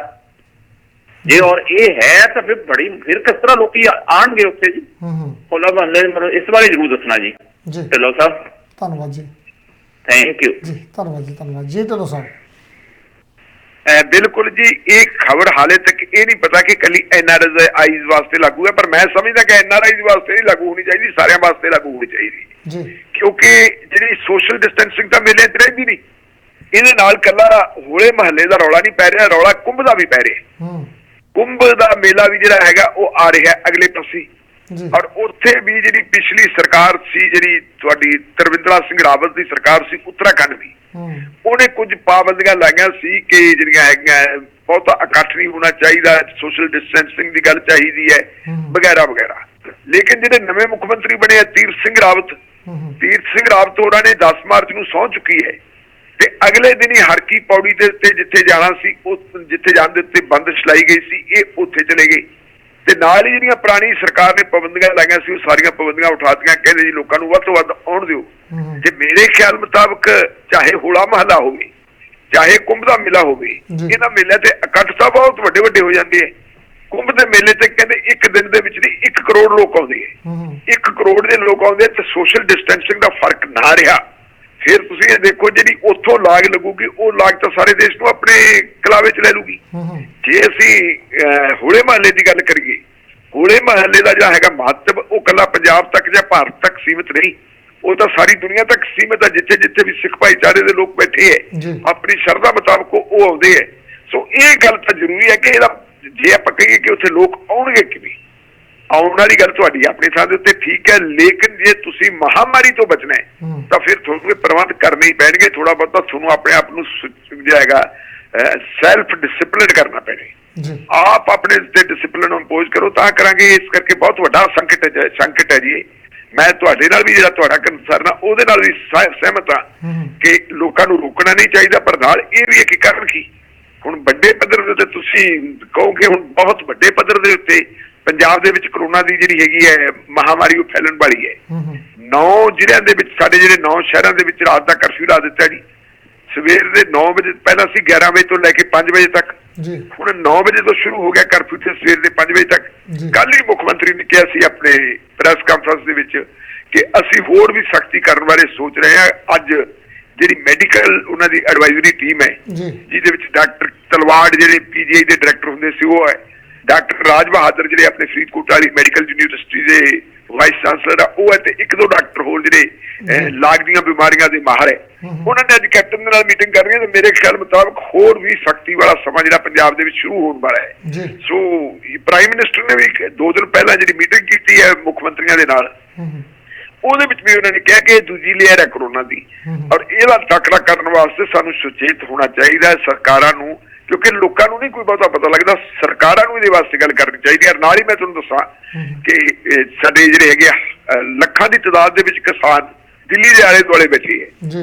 ਇਮਿਊਨ ਸਿਸਟਮ ਜੇ ਆਪਾਂ ਦੇਖੀਏ, ਜਿਹੜੇ ਹੱਥੀਂ ਕੰਮ ਕਰਨ ਵਾਲੇ ਲੋਕ ਹੁੰਦੇ ਆ ਉਹਨਾਂ ਦਾ ਇਮਿਊਨ ਸਿਸਟਮ ਜਿਹੜਾ ਵਿਹਲੇ ਲੋਕਾਂ ਨਾਲੋਂ ਜਾਂ ਕਾਗਜ਼ੀ ਕੰਮ ਕਰਨ ਵਾਲੇ ਨਾਲ ਥੋੜਾ ਮਜ਼ਬੂਤ ਹੁੰਦਾ ਹੈ। ਪਿਛਲੇ ਸਮੇਂ ਦੇ ਵਿੱਚ ਤੁਸੀਂ ਦੇਖੋ ਕਿ ਉੱਥੇ ਕਿਸੇ ਕਿਸਮ ਦੀ ਕੋਈ ਵਾਰਦਾਤ ਨਹੀਂ, ਇਸ ਕਿਸਮ ਦੀ ਕੋਈ ਘਟਨਾ ਨਹੀਂ ਵਾਪਰੀ ਕਿ ਕਰੋਨਾ ਨਾਲ ਮੌਤ ਹੋਈ ਹੋਵੇ। ਲੇਕਿਨ ਕੱਲ ਇੱਕ ਸਟੇਟਮੈਂਟ ਆਈ ਸੀ ਰਾਕੇਸ਼ ਸਿੰਘ ਟਕੈਤ ਦੀ। ਰਾਕੇਸ਼ ਟਕੈਤ ਨੇ ਮੰਗ ਕੀਤੀ ਹੈ ਭਾਰਤ ਸਰਕਾਰ ਤੋਂ ਕਿ ਜਿਹੜੀ ਤੁਹਾਡੇ ਕੋਲੇ ਵੈਕਸੀਨ ਆਈ ਹੈ, ਇਹ ਵੈਕਸੀਨ ਇਹਨਾਂ ਜਿਹੜੇ ਸਿੰਘੂ ਬਾਰਡਰ, ਟਿੱਕਰੀ ਬਾਰਡਰ ਔਰ ਗਾਜ਼ੀਪੁਰ ਬਾਰਡਰ, ਜਿੱਥੇ ਜਿੱਥੇ ਵੀ ਕਿਸਾਨ ਬੈਠੇ ਆ ਜਾ ਕੇ ਉਹਨਾਂ ਨੂੰ ਵੀ ਵੈਕਸੀਨੇਸ਼ਨ ਦਿਓ, ਤੁਸੀਂ ਉਹਨਾਂ ਦੇ ਵੀ ਇੰਜੈਕਸ਼ਨ ਲਾਓ, ਟੀਕਾਕਰਨ ਕਰੋ ਉਹਨਾਂ ਦਾ ਤਾਂ ਕਿ ਉਹ ਵੀ ਬਚ ਰਹਿਣ। ਔਰ ਟੀਕਾਕਰਨ ਜਿਹੜਾ ਹੈਗਾ ਕਾਫੀ ਵੱਡੇ ਪੱਧਰ ਤੇ ਉੱਥੇ ਭਾਰਤ ਦੇ ਵਿੱਚ ਹੋਣਾ ਸ਼ੁਰੂ ਹੋਇਆ ਹੈ। ਕੱਲ ਮੈਂ ਖੁਦ ਸਿਵਲ ਹਸਪੀਟਲ ਬਠਿੰਡਾ ਜਾ ਕੇ ਦੇਖਿਆ, ਉੱਥੇ ਭਾਰੀ ਤਾਦਾਦ ਦੇ ਵਿੱਚ ਲੋਕ ਆਉਂਦੇ ਆ। ਪਹਿਲਾਂ ਤਾਂ ਜਿਵੇਂ ਡਰ ਸੀਗਾ ਲੋਕਾਂ 'ਚ ਪੈਦਾ ਕੀਤਾ ਕਿ ਇਹਦੇ ਨਾਲ ਆਹ ਹੋ ਜਾਂਦਾ ਹੈ, ਉਹ ਡਰ ਟੁੱਟਿਆ। ਲੋਕ ਟੀਕਾਕਰਨ ਕਰਵਾਉਣਾ ਚਾਹੀਦਾ ਔਰ ਵੱਡੇ ਪੱਧਰ ਦੇ ਟੀਕਾਕਰਨ ਕਰਵਾਓ, ਇਹ ਬਹੁਤ ਜ਼ਰੂਰੀ ਹੈ। ਪੰਜਾਬ ਦੇ ਸਾਰੇ ਸਿਵਲ ਹਸਪਤਾਲਾਂ ਦੇ ਵਿੱਚ ਇਹ ਟੀਕਾ ਮੁਫਤ ਲੱਗਦਾ ਹੈ। ਜੇ ਕਿਸੇ ਨੇ ਬੜੇ ਵੱਡੇ ਹਸਪਤਾਲ 'ਚੋਂ ਕਰਾਉਣਾ ਤਾਂ ਪ੍ਰਾਈਵੇਟ ਹਸਪੀਟਲ ਦੇ ਵਿੱਚ ਵੀ ਕੁਝ ਥਾਵਾਂ ਤੇ ਇਹ ਵੈਕਸੀਨ ਮੁਹੱਈਆ ਕਰਵਾਈ ਗਈ ਹੈ। ਸੋ ਅਹਿਤਿਆਤ ਰੱਖਣਾ ਬਹੁਤ ਜ਼ਰੂਰੀ ਹੈ ਜੀ, ਨਹੀਂ ਤਾਂ ਮਹਾਮਾਰੀ ਨੇ ਬਹੁਤ ਸਾਡਾ ਨੁਕਸਾਨ ਵੱਡਾ ਕਰ ਦੇਣਾ ਮਨੁੱਖਤਾ ਦਾ ਜੀ। ਵਾਕਿਆ ਗੱਲ ਸਹੀ ਹੈ ਢਿੱਲੋਂ ਸਾਹਿਬ, ਵਾਕਿਆ ਹੀ ਖਿਆਲ ਰੱਖਣਾ ਚਾਹੀਦਾ। ਕੋਈ ਵੀ ਇੱਦਾਂ ਦੀ ਗਲਤੀ ਨਾ ਕਰੋ ਜਿਹਦਾ ਖਮਿਆਜਾ ਭੁਗਤਣਾ ਪਵੇ। ਤਾਂ ਖਾਸ ਕਰਕੇ ਕੈਨੇਡਾ ਦੇ ਵਿੱਚ ਜਿਹੜੀ ਇਸ ਟਾਈਮ 3rd ਵੇਵ ਸ਼ੁਰੂ ਹੋ ਗਈ ਹੈ ਜੀ। ਕੇਸ ਵਧਣੇ ਸ਼ੁਰੂ ਹੋ ਗਏ ਇੱਥੇ, ਤੇ ਅੱਜ 1508 ਸੀਗੇ ਤੇ ਕੱਲ ਨੂੰ ਜਿਹੜੇ ਕੱਲ੍ਹ ਸੱਚ ਤਾਂ ਅੱਜ ਹੋਰ ਵੱਧ ਗਏ, 1500 ਕਿੰਨੇ ਹੋ ਗਏ ਆ। ਪਰ ਜੇ ਇੱਦਾਂ ਦੇ ਹਾਲਾਤ ਰਹੇ ਤਾਂ ਸਾਡੇ ਵੀ ਜਿਹੜੇ ਇੱਥੇ ਟੌਪ ਡਾਕਟਰ ਆ ਜੀ ਕਹਿੰਦੇ ਜਿਹੜੇ ਇੱਥੇ ਗ੍ਰੇ ਜ਼ੋਨ ਆ, ਜਿਹੜੇ ਜਿੱਥੇ ਜ਼ਿਆਦਾ ਕੇਸ ਆ ਤਾਂ ਉਹਨਾਂ ਨੂੰ ਫਿਰ ਦੁਬਾਰਾ 3 ਵੀਕ ਲਈ ਲੋਕਡਾਊਨ ਕੀਤਾ ਜਾਵੇ। ਇਹ ਵੀ ਮੰਗ ਉੱਠਣੀ ਸ਼ੁਰੂ ਹੋ ਗਈ ਆ। ਤੇ ਬਿਲਕੁਲ ਖਿਆਲ ਰੱਖੋ ਜੀ ਆਪਣਾ ਦਾ, ਆਪਣੇ ਆਲੇ ਦੁਆਲੇ ਦਾ ਵੀ। ਸੁਪਰੀਮ ਕੋਰਟ ਨੇ ਬਲਾਤਕਾਰ ਦੇ ਕੇਸ 'ਚ ਜ਼ਮਾਨਤ ਦੇਣ ਵਾਲਾ ਮੱਧ ਪ੍ਰਦੇਸ਼ ਹਾਈ ਕੋਰਟ ਦਾ ਫੈਸਲਾ ਰੱਦ ਕਰ ਦਿੱਤਾ ਜੀ। ਬਿਲਕੁਲ ਜੀ, ਇਹ ਜਿਹੜਾ ਫੈਸਲਾ ਹੈ ਇਹ ਇੰਦੌਰ ਨਾਲ ਸੰਬੰਧਿਤ ਹੈ। ਇੰਦੌਰ ਦੇ ਵਿੱਚ ਇੱਕ ਮਨ ਚਲੇ ਨਹੀਂ, ਇੱਕ ਹੱਟੇ ਕੱਟੇ ਲੜਕੇ ਨੇ ਇੱਕ ਕੁੜੀ ਦੇ ਨਾਲ ਛੇੜਛਾੜ ਕੀਤੀ।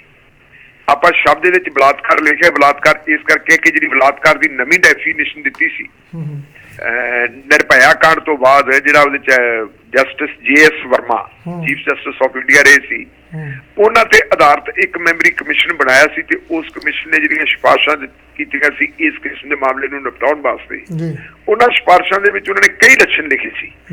ਇੱਕ ਕਿਸੇ ਨੂੰ ਰੀਅਲੀ ਮਤਲਬ ਉਹਨੂੰ ਸੱਚਮੁੱਚ ਜਿਹੜਾ ਹੈਗਾ ਰੇਪ ਦਾ ਸ਼ਿਕਾਰ ਬਣਾਉਣਾ ਕਿਸੇ ਫੀਮੇਲ ਨੂੰ, ਦੂਸਰਾ ਉਹਦੇ ਨਾਲ ਛੇੜਛਾੜ ਕਰਨੀ, ਤੀਸਰਾ ਉਹਦੇ ਕੱਪੜਿਆਂ ਦੇ ਉੱਤੇ ਵਿਅੰਗ ਕੱਸਣਾ, ਔਰ ਇੱਥੋਂ ਤੱਕ ਇਹਦੇ ਵਿੱਚ ਸੀ ਕਿ ਜੇ ਤੁਸੀਂ ਮਾੜੀ ਨੀਅਤ ਵੀ ਉਹਦੇ ਮਾੜੀਆਂ ਨਜ਼ਰਾਂ ਨਾਲ ਉਹਨੂੰ ਦੇਖਦੇ ਹੋ ਫਿਰ ਵੀ ਉਹ ਜਿਹੜੀ ਹੈਗੀ ਹੈ ਬਲਾਤਕਾਰ ਦੇ ਕੇਸ ਦੀ ਇੱਕ ਜੱਜ ਵਿੱਚ ਆਉਂਦਾ, ਉਹਦੇ ਚ ABCD ਇਸ ਤਰ੍ਹਾਂ ਦੀਆਂ ਧਾਰਾਵਾਂ ਜੋੜੀਆਂ ਹੋਈਆਂ। ਇਸ ਲੜਕੇ ਨੇ ਵੀ ਇੱਕ ਲੜਕੀ ਦੇ ਨਾਲ ਛੇੜਛਾੜ ਕੀਤੀ, ਉਹਦੇ ਖਿਲਾਫ ਕੇਸ ਰਜਿਸਟਰ ਹੋ ਗਿਆ, ਉਹਦੀ ਗ੍ਰਿਫਤਾਰੀ ਹੋ ਗਈ।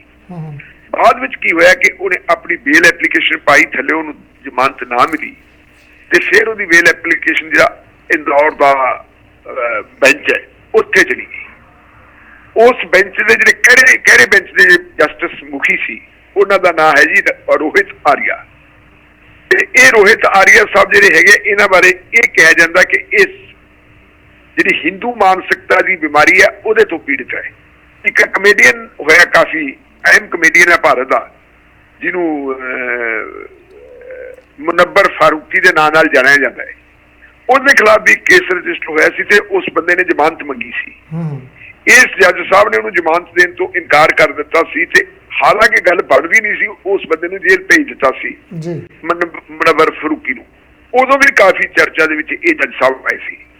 ਹੁਣ ਇਸ ਜੱਜ ਸਾਹਿਬ ਨੇ ਇੱਕ ਨਵੀਂ ਗੱਲ ਕਰ ਦਿੱਤੀ, ਉਸ ਲੜਕੇ ਨੂੰ ਕਹਿ ਦਿੱਤਾ ਕਿ ਤੈਨੂੰ ਜ਼ਮਾਨਤ ਅਸੀਂ ਦੇ ਦਿੰਦੇ ਆ, ਜ਼ਮਾਨਤ ਤੈਨੂੰ ਮਿਲ ਜਾਣੀ ਹੈ, ਪਰ ਤੂੰ ਇਹ ਕਰ ਆਪਣੀ ਵਾਈਫ ਨੂੰ ਨਾਲ ਲੈ ਕੇ ਤੇ ਪੀੜਤ ਕੁੜੀ ਦੇ ਘਰੇ ਜਾ ਤੇ ਉਹਨੂੰ ਜਾ ਕੇ ਕਹਿ ਕੇ ਲੈ ਭੈਣੇ ਤੂੰ ਮੇਰੇ ਰੱਖੜੀ ਬੰਨ ਤੇ ਉਹਦੇ ਨਾਲ ਵਾਅਦਾ ਕਰਕੇ ਤੂੰ ਤਾਂ ਉਮਰ ਉਹਦੀ ਜਿਹੜੀ ਹੈਗੀ ਆ ਅਣਖ ਦੀ ਇੱਜ਼ਤ ਦੀ ਰਾਖੀ ਕਰੇਗਾ। ਉਹ ਕਹਿੰਦਾ ਜੀ ਠੀਕ ਹੈ। ਕੇਸ ਰਜਿਸਟਰ ਜਿਹੜਾ ਹੈਗਾ ਉਹਨੂੰ ਜ਼ਮਾਨਤ ਮਿਲ ਗਈ। ਜ਼ਮਾਨਤ ਮਿਲਣ ਤੋਂ ਬਾਅਦ ਭਾਰਤ ਦੀਆਂ 9 ਜਿਹੜੀਆਂ ਔਰਤ ਵਕੀਲ ਹੈ ਉਹਨਾਂ ਨੇ ਦੇਖਿਆ ਵੀ ਕਿਹੜੇ ਪਾਸੇ ਨੂੰ ਜਾ ਰਹੀ ਹੈ। ਇਹ ਤਾਂ ਇੱਕ ਕਿਸਮ ਦੀ ਜਿਹੜੀ ਹੈ ਜਿਹੜੇ ਇਸ ਕਿਸਮ ਦੇ ਲੋਕ ਜਿਹੜੇ ਗੜਬੜ ਕਰਨ ਵਾਲੇ ਹੈ, ਰੇਪਿਸਟ ਹੈ, ਉਹਨਾਂ ਨੂੰ ਪ੍ਰਮੋਸ਼ਨ ਵਾਲੀ ਗੱਲ ਹੈ। 9 ਬੀਬੀਆਂ ਨੇ ਜੀ ਇੱਕ ਜਿਹੜੀ ਹੈਗੀ ਜਨਹਿਤ ਪਟੀਸ਼ਨ ਦਾਇਰ ਕਰਤੀ ਸੁਪਰੀਮ ਕੋਰਟ ਦੇ ਵਿੱਚ ਕਿ ਜੀ ਇਹ ਜੱਜ ਸਾਹਿਬ ਜਿਹੜਾ ਹੈਗਾ ਇਹਨਾਂ ਨੇ ਕਿਸ ਕਿਸਮ ਦਾ ਮਾਈਂਡ ਅਪਲਾਈ ਕੀਤਾ, ਕਿਹੜੇ ਕਾਨੂੰਨ ਦੇ ਵਿੱਚ ਲਿਖਿਆ ਹੋਇਆ ਕਿ ਪਹਿਲਾਂ ਕਿਸੇ ਨੂੰ ਤੁਸੀਂ ਛੇੜਛਾੜ ਦਾ ਸ਼ਿਕਾਰ ਬਣਾਓ, ਫਿਰ ਉਹਨੂੰ ਇਹ ਕਹੋ ਕਿ ਜਿਹੜਾ ਛੇੜਛਾੜ ਬਣਾਉਣਾ ਵੀ ਤੂੰ ਮੇਰੀ ਭੈਣ ਲੱਗਦੀ ਹੈ ਤੇ ਉਹ ਤੋਂ ਰੱਖੜੀ ਬਣਾ ਲਵੇ ਤੇ ਉਹਦਾ ਜਿਹੜਾ ਪਾਪ ਹੈ, ਜਿਹੜਾ ਉਹਦਾ ਗੁਨਾਹ ਹੈ ਉਹ ਮਾਫ ਹੋ ਜਾਊਗਾ। ਇਹ ਮਾਮਲਾ ਕੱਲ ਫਿਰ ਸੁਪਰੀਮ ਕੋਰਟ ਦੇ ਵਿੱਚ ਆਇਆ। ਸੁਪਰੀਮ ਕੋਰਟ ਨੇ ਵਿਚਾਰਿਆ, 2 ਜੱਜਾਂ ਦੇ ਬੈਂਚ ਨੇ, ਔਰ ਉਸ ਬੈਂਚ ਨੇ ਜਿਹੜੀਆਂ ਟਿੱਪਣੀਆਂ ਕੀਤੀਆਂ ਬੜੀਆਂ ਜ਼ਬਰਦਸਤ ਹੈ। ਪਹਿਲੀ ਟਿੱਪਣੀ ਤਾਂ ਉਹਨਾਂ ਨੇ ਇਹ ਕੀਤੀ ਹੈ ਕਿ ਜਿਹੜੇ ਜੱਜਾਂ ਨੂੰ ਊਲ ਜਲੂਲ ਜੇ ਆਪਾਂ ਕਹਿ ਦਈਏ ਸਟੀਰੀਓਟਾਈਪ ਫੈਸਲੇ ਨਹੀਂ ਦੇਣੇ ਚਾਹੀਦੇ ਕਿ ਜੋ ਜੀ ਆ ਗਿਆ ਜੇ ਅਸੀਂ ਇਹ ਫੈਸਲਾ ਦੇ ਦਿੱਤਾ। ਆਰੀਆ ਸਾਹਿਬ ਨੂੰ ਇੱਕ ਕਿਸਮ ਦਾ ਮਤਲਬ ਉਹਨਾਂ ਨੇ ਸਬਕ ਦਿੱਤਾ ਕਿ ਜੱਜ ਸਾਹਿਬ ਇਸ ਕਿਸਮ ਦੇ ਤੁਸੀਂ ਜਿਹੜੇ ਫੈਸਲੇ ਨਹੀਂ ਦੇਣੇ। ਨਾ ਸਿਰਫ ਆਰੀਆ, ਬਾਕੀ ਜਿਹੜੇ ਉਹਨਾਂ ਦੇ ਨਾਲ ਦੇ ਕੁਝ ਹੋਰ ਹੈ। ਇੱਕ ਉਹਨਾਂ ਨੇ ਜਿਹੜੀ ਜੁਡੀਸ਼ੀਅਲ ਅਕੈਡਮੀ ਹੈ, ਜੁਡੀਸ਼ੀਅਲ ਅਕੈਡਮੀ ਦੇ ਨਾਂ ਦੇ ਉੱਤੇ ਹਦਾਇਤ ਜਾਰੀ ਕੀਤੀ ਹੈ ਕਿ ਜਿਹੜੀ ਆਪਣੀ ਆਪਾਂ ਕਹਾਂਗੇ ਮਰਦ ਤੇ ਔਰਤ ਜਿਹੜੀ ਸੈਕਸ ਦੀ ਸਮਾਨਤਾ ਹੈ, ਆਪੋ ਆਪਣੇ ਅਧਿਕਾਰ ਹੈ, ਇਹਦੇ ਬਾਰੇ ਵਿੱਚ ਜਿਹੜੀ ਜੁਡੀਸ਼ੀਅਲ ਅਕੈਡਮੀ ਹੈ ਉਹ ਜੱਜਾਂ ਨੂੰ, ਵਕੀਲਾਂ ਨੂੰ ਤੇ ਆਮ ਲੋਕਾਂ ਨੂੰ ਸੁਚੇਤ ਕਰਨ। ਇਹ ਉਹਨਾਂ ਨੇ ਜਿਹੜੀ ਕੱਲ ਫੈਸਲਾ ਦਿੱਤਾ ਹੈ। ਇਹ ਤੋਂ ਪਹਿਲਾਂ ਤੁਸੀਂ ਦੇਖਿਆ ਹੋਣਾ ਕਿ ਸਾਡੇ chief justice of India S A Bobde ਸਾਹਿਬ ਦੀ ਵੀ ਇੱਕ ਜਿਹੜੀ ਹੈਗੀ ਟਿੱਪਣੀ ਆਈ ਸੀ। ਉਹਨਾਂ ਨੇ ਵੀ ਇੱਕ ਬੰਦੇ ਨੂੰ ਇਹ ਕਹਿੰਦੇ ਜ਼ਮਾਨਤ ਦੇਣ ਦੀ ਪੇਸ਼ਕਸ਼ ਕੀਤੀ ਸੀ ਕਿ ਜੇ ਉਹ ਪੀੜਤ ਲੜਕੀ ਦੇ ਨਾਲ ਮੈਰਿਜ ਕਰਨ ਨੂੰ ਤਿਆਰ ਹੋਵੇ ਤਾਂ ਉਹਨੂੰ ਜ਼ਮਾਨਤ ਦਿੱਤੀ ਜਾ ਸਕਦੀ ਹੈ। ਉਹਦਾ ਵੀ ਤੁਸੀਂ ਦੇਖਿਆ ਸੀ ਭਾਰਤ ਦੇ ਵਿੱਚ ਬਹੁਤ ਵੱਡੇ ਪੱਧਰ ਦੇ ਉੱਤੇ ਵਿਰੋਧ ਹੋਇਆ ਸੀ। ਬਹੁਤ ਸਾਰੀਆਂ ਔਰਤਾਂ ਨੇ ਇਸ ਗੱਲ ਨੂੰ ਜਿਹੜਾ ਹੈਗਾ ਉਛਾਲਿਆ ਸੀ, ਜਥੇਬੰਦੀਆਂ ਸੀ ਜਿਹੜੀਆਂ ਔਰਤਾਂ ਦੀਆਂ, ਉਹਨਾਂ ਨੇ ਉਛਾਲਿਆ ਸੀ ਕਿ ਜੇ ਜੱਜਾਂ ਦੀ ਮਾਨਸਿਕਤਾ ਇਹ ਹੈ ਤਾਂ ਫਿਰ ਲੋਕ ਇਨਸਾਫ ਲਈ ਬੀਬੀਆਂ ਜਾਣ ਤਾਂ ਜਾਣ ਕਿੱਥੇ। ਇੱਕ ਬਹੁਤ ਵੱਡਾ ਇਸ਼ੂ ਜਿਹੜਾ ਸੀ ਇਹ ਸੀ। ਹੁਣ ਜੇ ਸੁਪਰੀਮ ਕੋਰਟ ਦਾ ਚੀਫ ਜਸਟਿਸ, ਹਾਈ ਕੋਰਟਾਂ ਦੇ ਜੱਜ ਜਿਹੜਾ ਔਰਤ ਪ੍ਰਤੀ ਜਿਹੜੇ ਅਪਰਾਧ ਹੁੰਦੇ ਹੈ ਉਹਨਾਂ ਅਪਰਾਧਾਂ ਨੂੰ ਇੰਨਾ ਹਲਕਾਪਨ ਦੇ ਵਿੱਚ ਲੈਣ ਕਿ ਤੁਸੀਂ ਤੁਸੀਂ ਰੱਖੜੀ ਬਣਾ ਲਓ, ਤੁਸੀਂ ਉਹਦੇ ਨਾਲ ਵਿਆਹ ਕਰਵਾ ਲਓ ਤੇ ਤੁਹਾਡੇ ਜਿਹੜੇ ਹੈਗੇ ਪਾਪ ਆ ਉਹ ਧੋਤੇ ਜਾਣਗੇ। ਮੇਰਾ ਖਿਆਲ ਵੀ ਇਹ ਜਮਾ ਡੁੱਬਣ ਵਾਲੀ ਗੱਲ ਹੋਈ ਪਈ ਹੈ। ਇਹ ਕਿਹੋ ਜਿਹਾ ਸੀ, ਕਿਸ ਭਾਰਤ ਦੇ ਵਿੱਚ ਦਾਖਲ ਹੋ ਗਏ, ਕਦੇ ਤਾਂ ਸੋਚਿਆ ਹੀ ਨਹੀਂ ਸੀ। ਜਿਨ੍ਹਾਂ ਸਾਡੇ ਵੱਡੇ ਵਡੇਰਿਆਂ ਨੇ, ਜਿਹੜਾ ਫਰੀਡਮ ਫਾਈਟਰਾਂ ਨੇ ਸੰਵਿਧਾਨ ਸਭਾ ਦੇ ਜਰੀਏ ਭਾਰਤ ਦਾ ਸੰਵਿਧਾਨ ਬਣਾਇਆ ਸੀ, ਇਹ ਸਭ ਭਾਰਤ ਦੀ ਜਿਹੜੇ ਸੰਵਿਧਾਨ ਦੀ ਮੂਲ ਭਾਵਨਾ ਦੇ ਉਲਟ ਹੋ ਰਿਹਾ ਹੈ। ਇਹਦਾ ਮਤਲਬ ਇਹ ਹੈ ਕਿ ਇੱਕ ਅਣਐਲਾਨਿਆ ਸੰਵਿਧਾਨ ਚੇਂਜ ਕਰ ਦਿੱਤਾ ਹੈ ਔਰ ਜਿਹੜੀ ਹੈਗੀ ਹੈ ਕੁਝ ਜਿਹੜੀਆਂ ਸੰਵਿਧਾਨਕ ਸੰਸਥਾਵਾਂ ਉਹਨਾਂ ਨੂੰ ਇਸਤੇਮਾਲ ਕੀਤਾ ਜਾ ਰਿਹਾ ਕਿ ਤੁਸੀਂ ਇਸ ਕਿਸਮ ਦੇ ਫੈਸਲੇ ਦਿਓ ਤੇ ਉਹ ਫੈਸਲੇ ਦੇਣਗੇ। ਇਹ ਫੈਸਲਾ ਜਿਹੜਾ ਹੈ ਜੀ ਇਹਦੀ ਚਰਚਾ ਬਹੁਤ ਹੋ ਰਹੀ ਹੈ। ਲਗਭਗ ਅੱਜ ਸਾਰੀਆਂ ਅਖਬਾਰਾਂ ਦੇ ਵਿੱਚ ਪ੍ਰਮੁੱਖਤਾ ਦੇ ਨਾਲ ਇਹ ਖਬਰ ਛਾਪੀ ਗਈ ਹੈ ਔਰ ਮਾਨਯੋਗ ਸੁਪਰੀਮ ਕੋਰਟ ਦੇ ਵਿੱਚ ਅਜੇ ਤੱਕ ਸਾਨੂੰ ਇਸ ਗੱਲ ਦਾ ਚਲੋ ਥੋੜਾ ਜਿਹਾ ਆਪਾਂ ਨੂੰ ਫਖਰ ਵੀ ਹੈਗਾ ਕਿ ਕੁਝ ਜਿਹੜੇ ਹੈਗੇ ਜੱਜ ਸਾਹਿਬਾਨ ਜਿਹੜੇ ਸੰਵਿਧਾਨ ਦੀ ਮੂਲ ਭਾਵਨਾ ਮੁਤਾਬਕ ਚੱਲਦੇ ਆ ਉਹ ਮੌਜੂਦ ਹੈ। यही कारण है कि उन्होंने ना सिर्फ इस फैसले को उल्टाया है, ना सिर्फ इनू बदलिया है, सगों उन्होंने जज्जां नूं भी एक किस्म की झाड़ पाई है कि अजिहे फैसले करन तो गुरेज करो अगां वास्ते जी। बिल्कुल वाकई गल सही है ढिल्लों साहब इदां दा फैसला किया चंगी गल आ। लाल सिंह होना ने पूछा जी बडलाडे तो कहते भी ढिल्लों साहब नूं पुछो भी जिहड़ा कहते खरीद एजेंसी FCI ने कहा भी जे तुसीं फसल वेचण आउणे हो तो अपनी जमीन का रैकड लैके आओ सानूं दिखाउण लई, पर किसान लीडरां ने कहा भी ये कोई पेपर किसी नूं नहीं दिखाया जाऊगा जमीन का रैकड जी। बिल्कुल जी, उन्होंने कहा कि जे तुसी अपना रिकॉर्ड नाल लैके आओ, जिहड़ी तुसी कणक बेचनी है, कणक किस जमीन दे विच पैदा कीती गई है, ਉਹਦਾ ਸਾਰਾ ਜਿਹੜਾ ਹੈਗਾ ਬਹੀ ਖਾਤਾ ਉਹ ਸਾਡੇ ਕੋਲੇ ਜਮ੍ਹਾਂ ਕਰਵਾਓ ਜੀ। ਕਿਸਾਨ ਆਗੂਆਂ ਨੂੰ ਨੇ ਵੀ ਇਹਨੂੰ ਰੱਦ ਕਰ ਦਿੱਤਾ ਹੈ ਔਰ ਕੱਲ ਜਿਹੜੀ ਚੀਫ ਮਿਨਿਸਟਰ ਨੇ ਵੀ ਪ੍ਰੈਸ ਕਾਨਫਰੰਸ ਕੀਤੀ ਹੈ ਉਹਦੇ ਵਿੱਚ ਵੀ ਇਹ ਸਵਾਲ ਉੱਠਿਆ ਸੀ। ਚੀਫ ਮਿਨਿਸਟਰ ਨੇ ਵੀ ਇਹ ਕਿਹਾ ਕਿ ਮੈਂ ਇਹਦਾ ਡਟਵਾਂ ਵਿਰੋਧ ਕਰਦਾ, ਇਹ ਸਿਸਟਮ ਸਾਡੇ ਨਹੀਂ ਚੱਲੂਗਾ ਕਿਉਂਕਿ ਇਸ ਸਿਸਟਮ ਦੇ ਰਾਹੀਂ ਉਹਨਾਂ ਨੇ ਕੀ ਕੀਤਾ ਜੀ, ਅਸਲ ਦੇ ਵਿੱਚ ਇੱਕ ਕਿਸਮ ਦੀ ਸਜ਼ਾ ਦੇਣ ਦਾ ਪ੍ਰਬੰਧ ਕੀਤਾ ਗਿਆ ਹੈ। ਜਿਹੜਾ ਕਿਸਾਨ ਅੰਦੋਲਨ ਹੈ, किसान अंदोलन ਨੂੰ ਜੇ ਸਫਲਤਾ ਮਿਲੀ ਹੈ ਤਾਂ ਉਹਦਾ ਸਿਹਰਾ ਪੰਜਾਬ ਦੇ ਸਿਰ ਜਾਂਦਾ ਹੈ ਜੀ। ਜਿੱਥੇ ਪੰਜਾਬ ਦੇ ਕਿਸਾਨਾਂ ਨੇ ਕਿਸਾਨ ਅੰਦੋਲਨ ਨੂੰ ਸਿਖਰ ਤੇ ਪਹੁੰਚਾਇਆ, ਇਹਦੀ ਸ਼ੁਰੂਆਤ ਕੀਤੀ ਹੈ। ਜੇ ਆੜਤੀਏ ਤੇ ਮਜ਼ਦੂਰ ਜਮਾਤ ਇਹਦਾ ਸਾਥ ਨਾ ਦਿੰਦੀ ਤਾਂ ਇਹਨੇ ਐਡੀ ਬੁਲੰਦੀ ਹਾਸਲ ਨਹੀਂ ਸੀ ਕਰਨੀ। ਬਿਲਕੁਲ ਜੀ, ਪੰਜਾਬ ਦੇ ਆੜਤੀਆਂ ਨੇ ਜਥੇਬੰਦਕ ਤੌਰ ਤੇ ਫੈਸਲਾ ਕੀਤਾ ਗਿਆ ਕਿ ਜੇ ਕਿਸਾਨ ਦੀ ਖੇਤੀ ਨਾਲ ਰਹੀ ਤੇ ਰਹਿਣਾ ਅਸੀਂ ਵੀ ਨਹੀਂ, ਆਓ ਆਪਾਂ ਸਾਰੇ ਰਲ ਕੇ ਕਿਸਾਨਾਂ ਦੀ ਮਦਦ ਕਰੀਏ। ਵੱਖ-ਵੱਖ ਥਾਵਾਂ ਤੇ ਉਹਨਾਂ ਨੇ ਲੰਗਰ ਵੀ ਲਾਏ ਹੈ।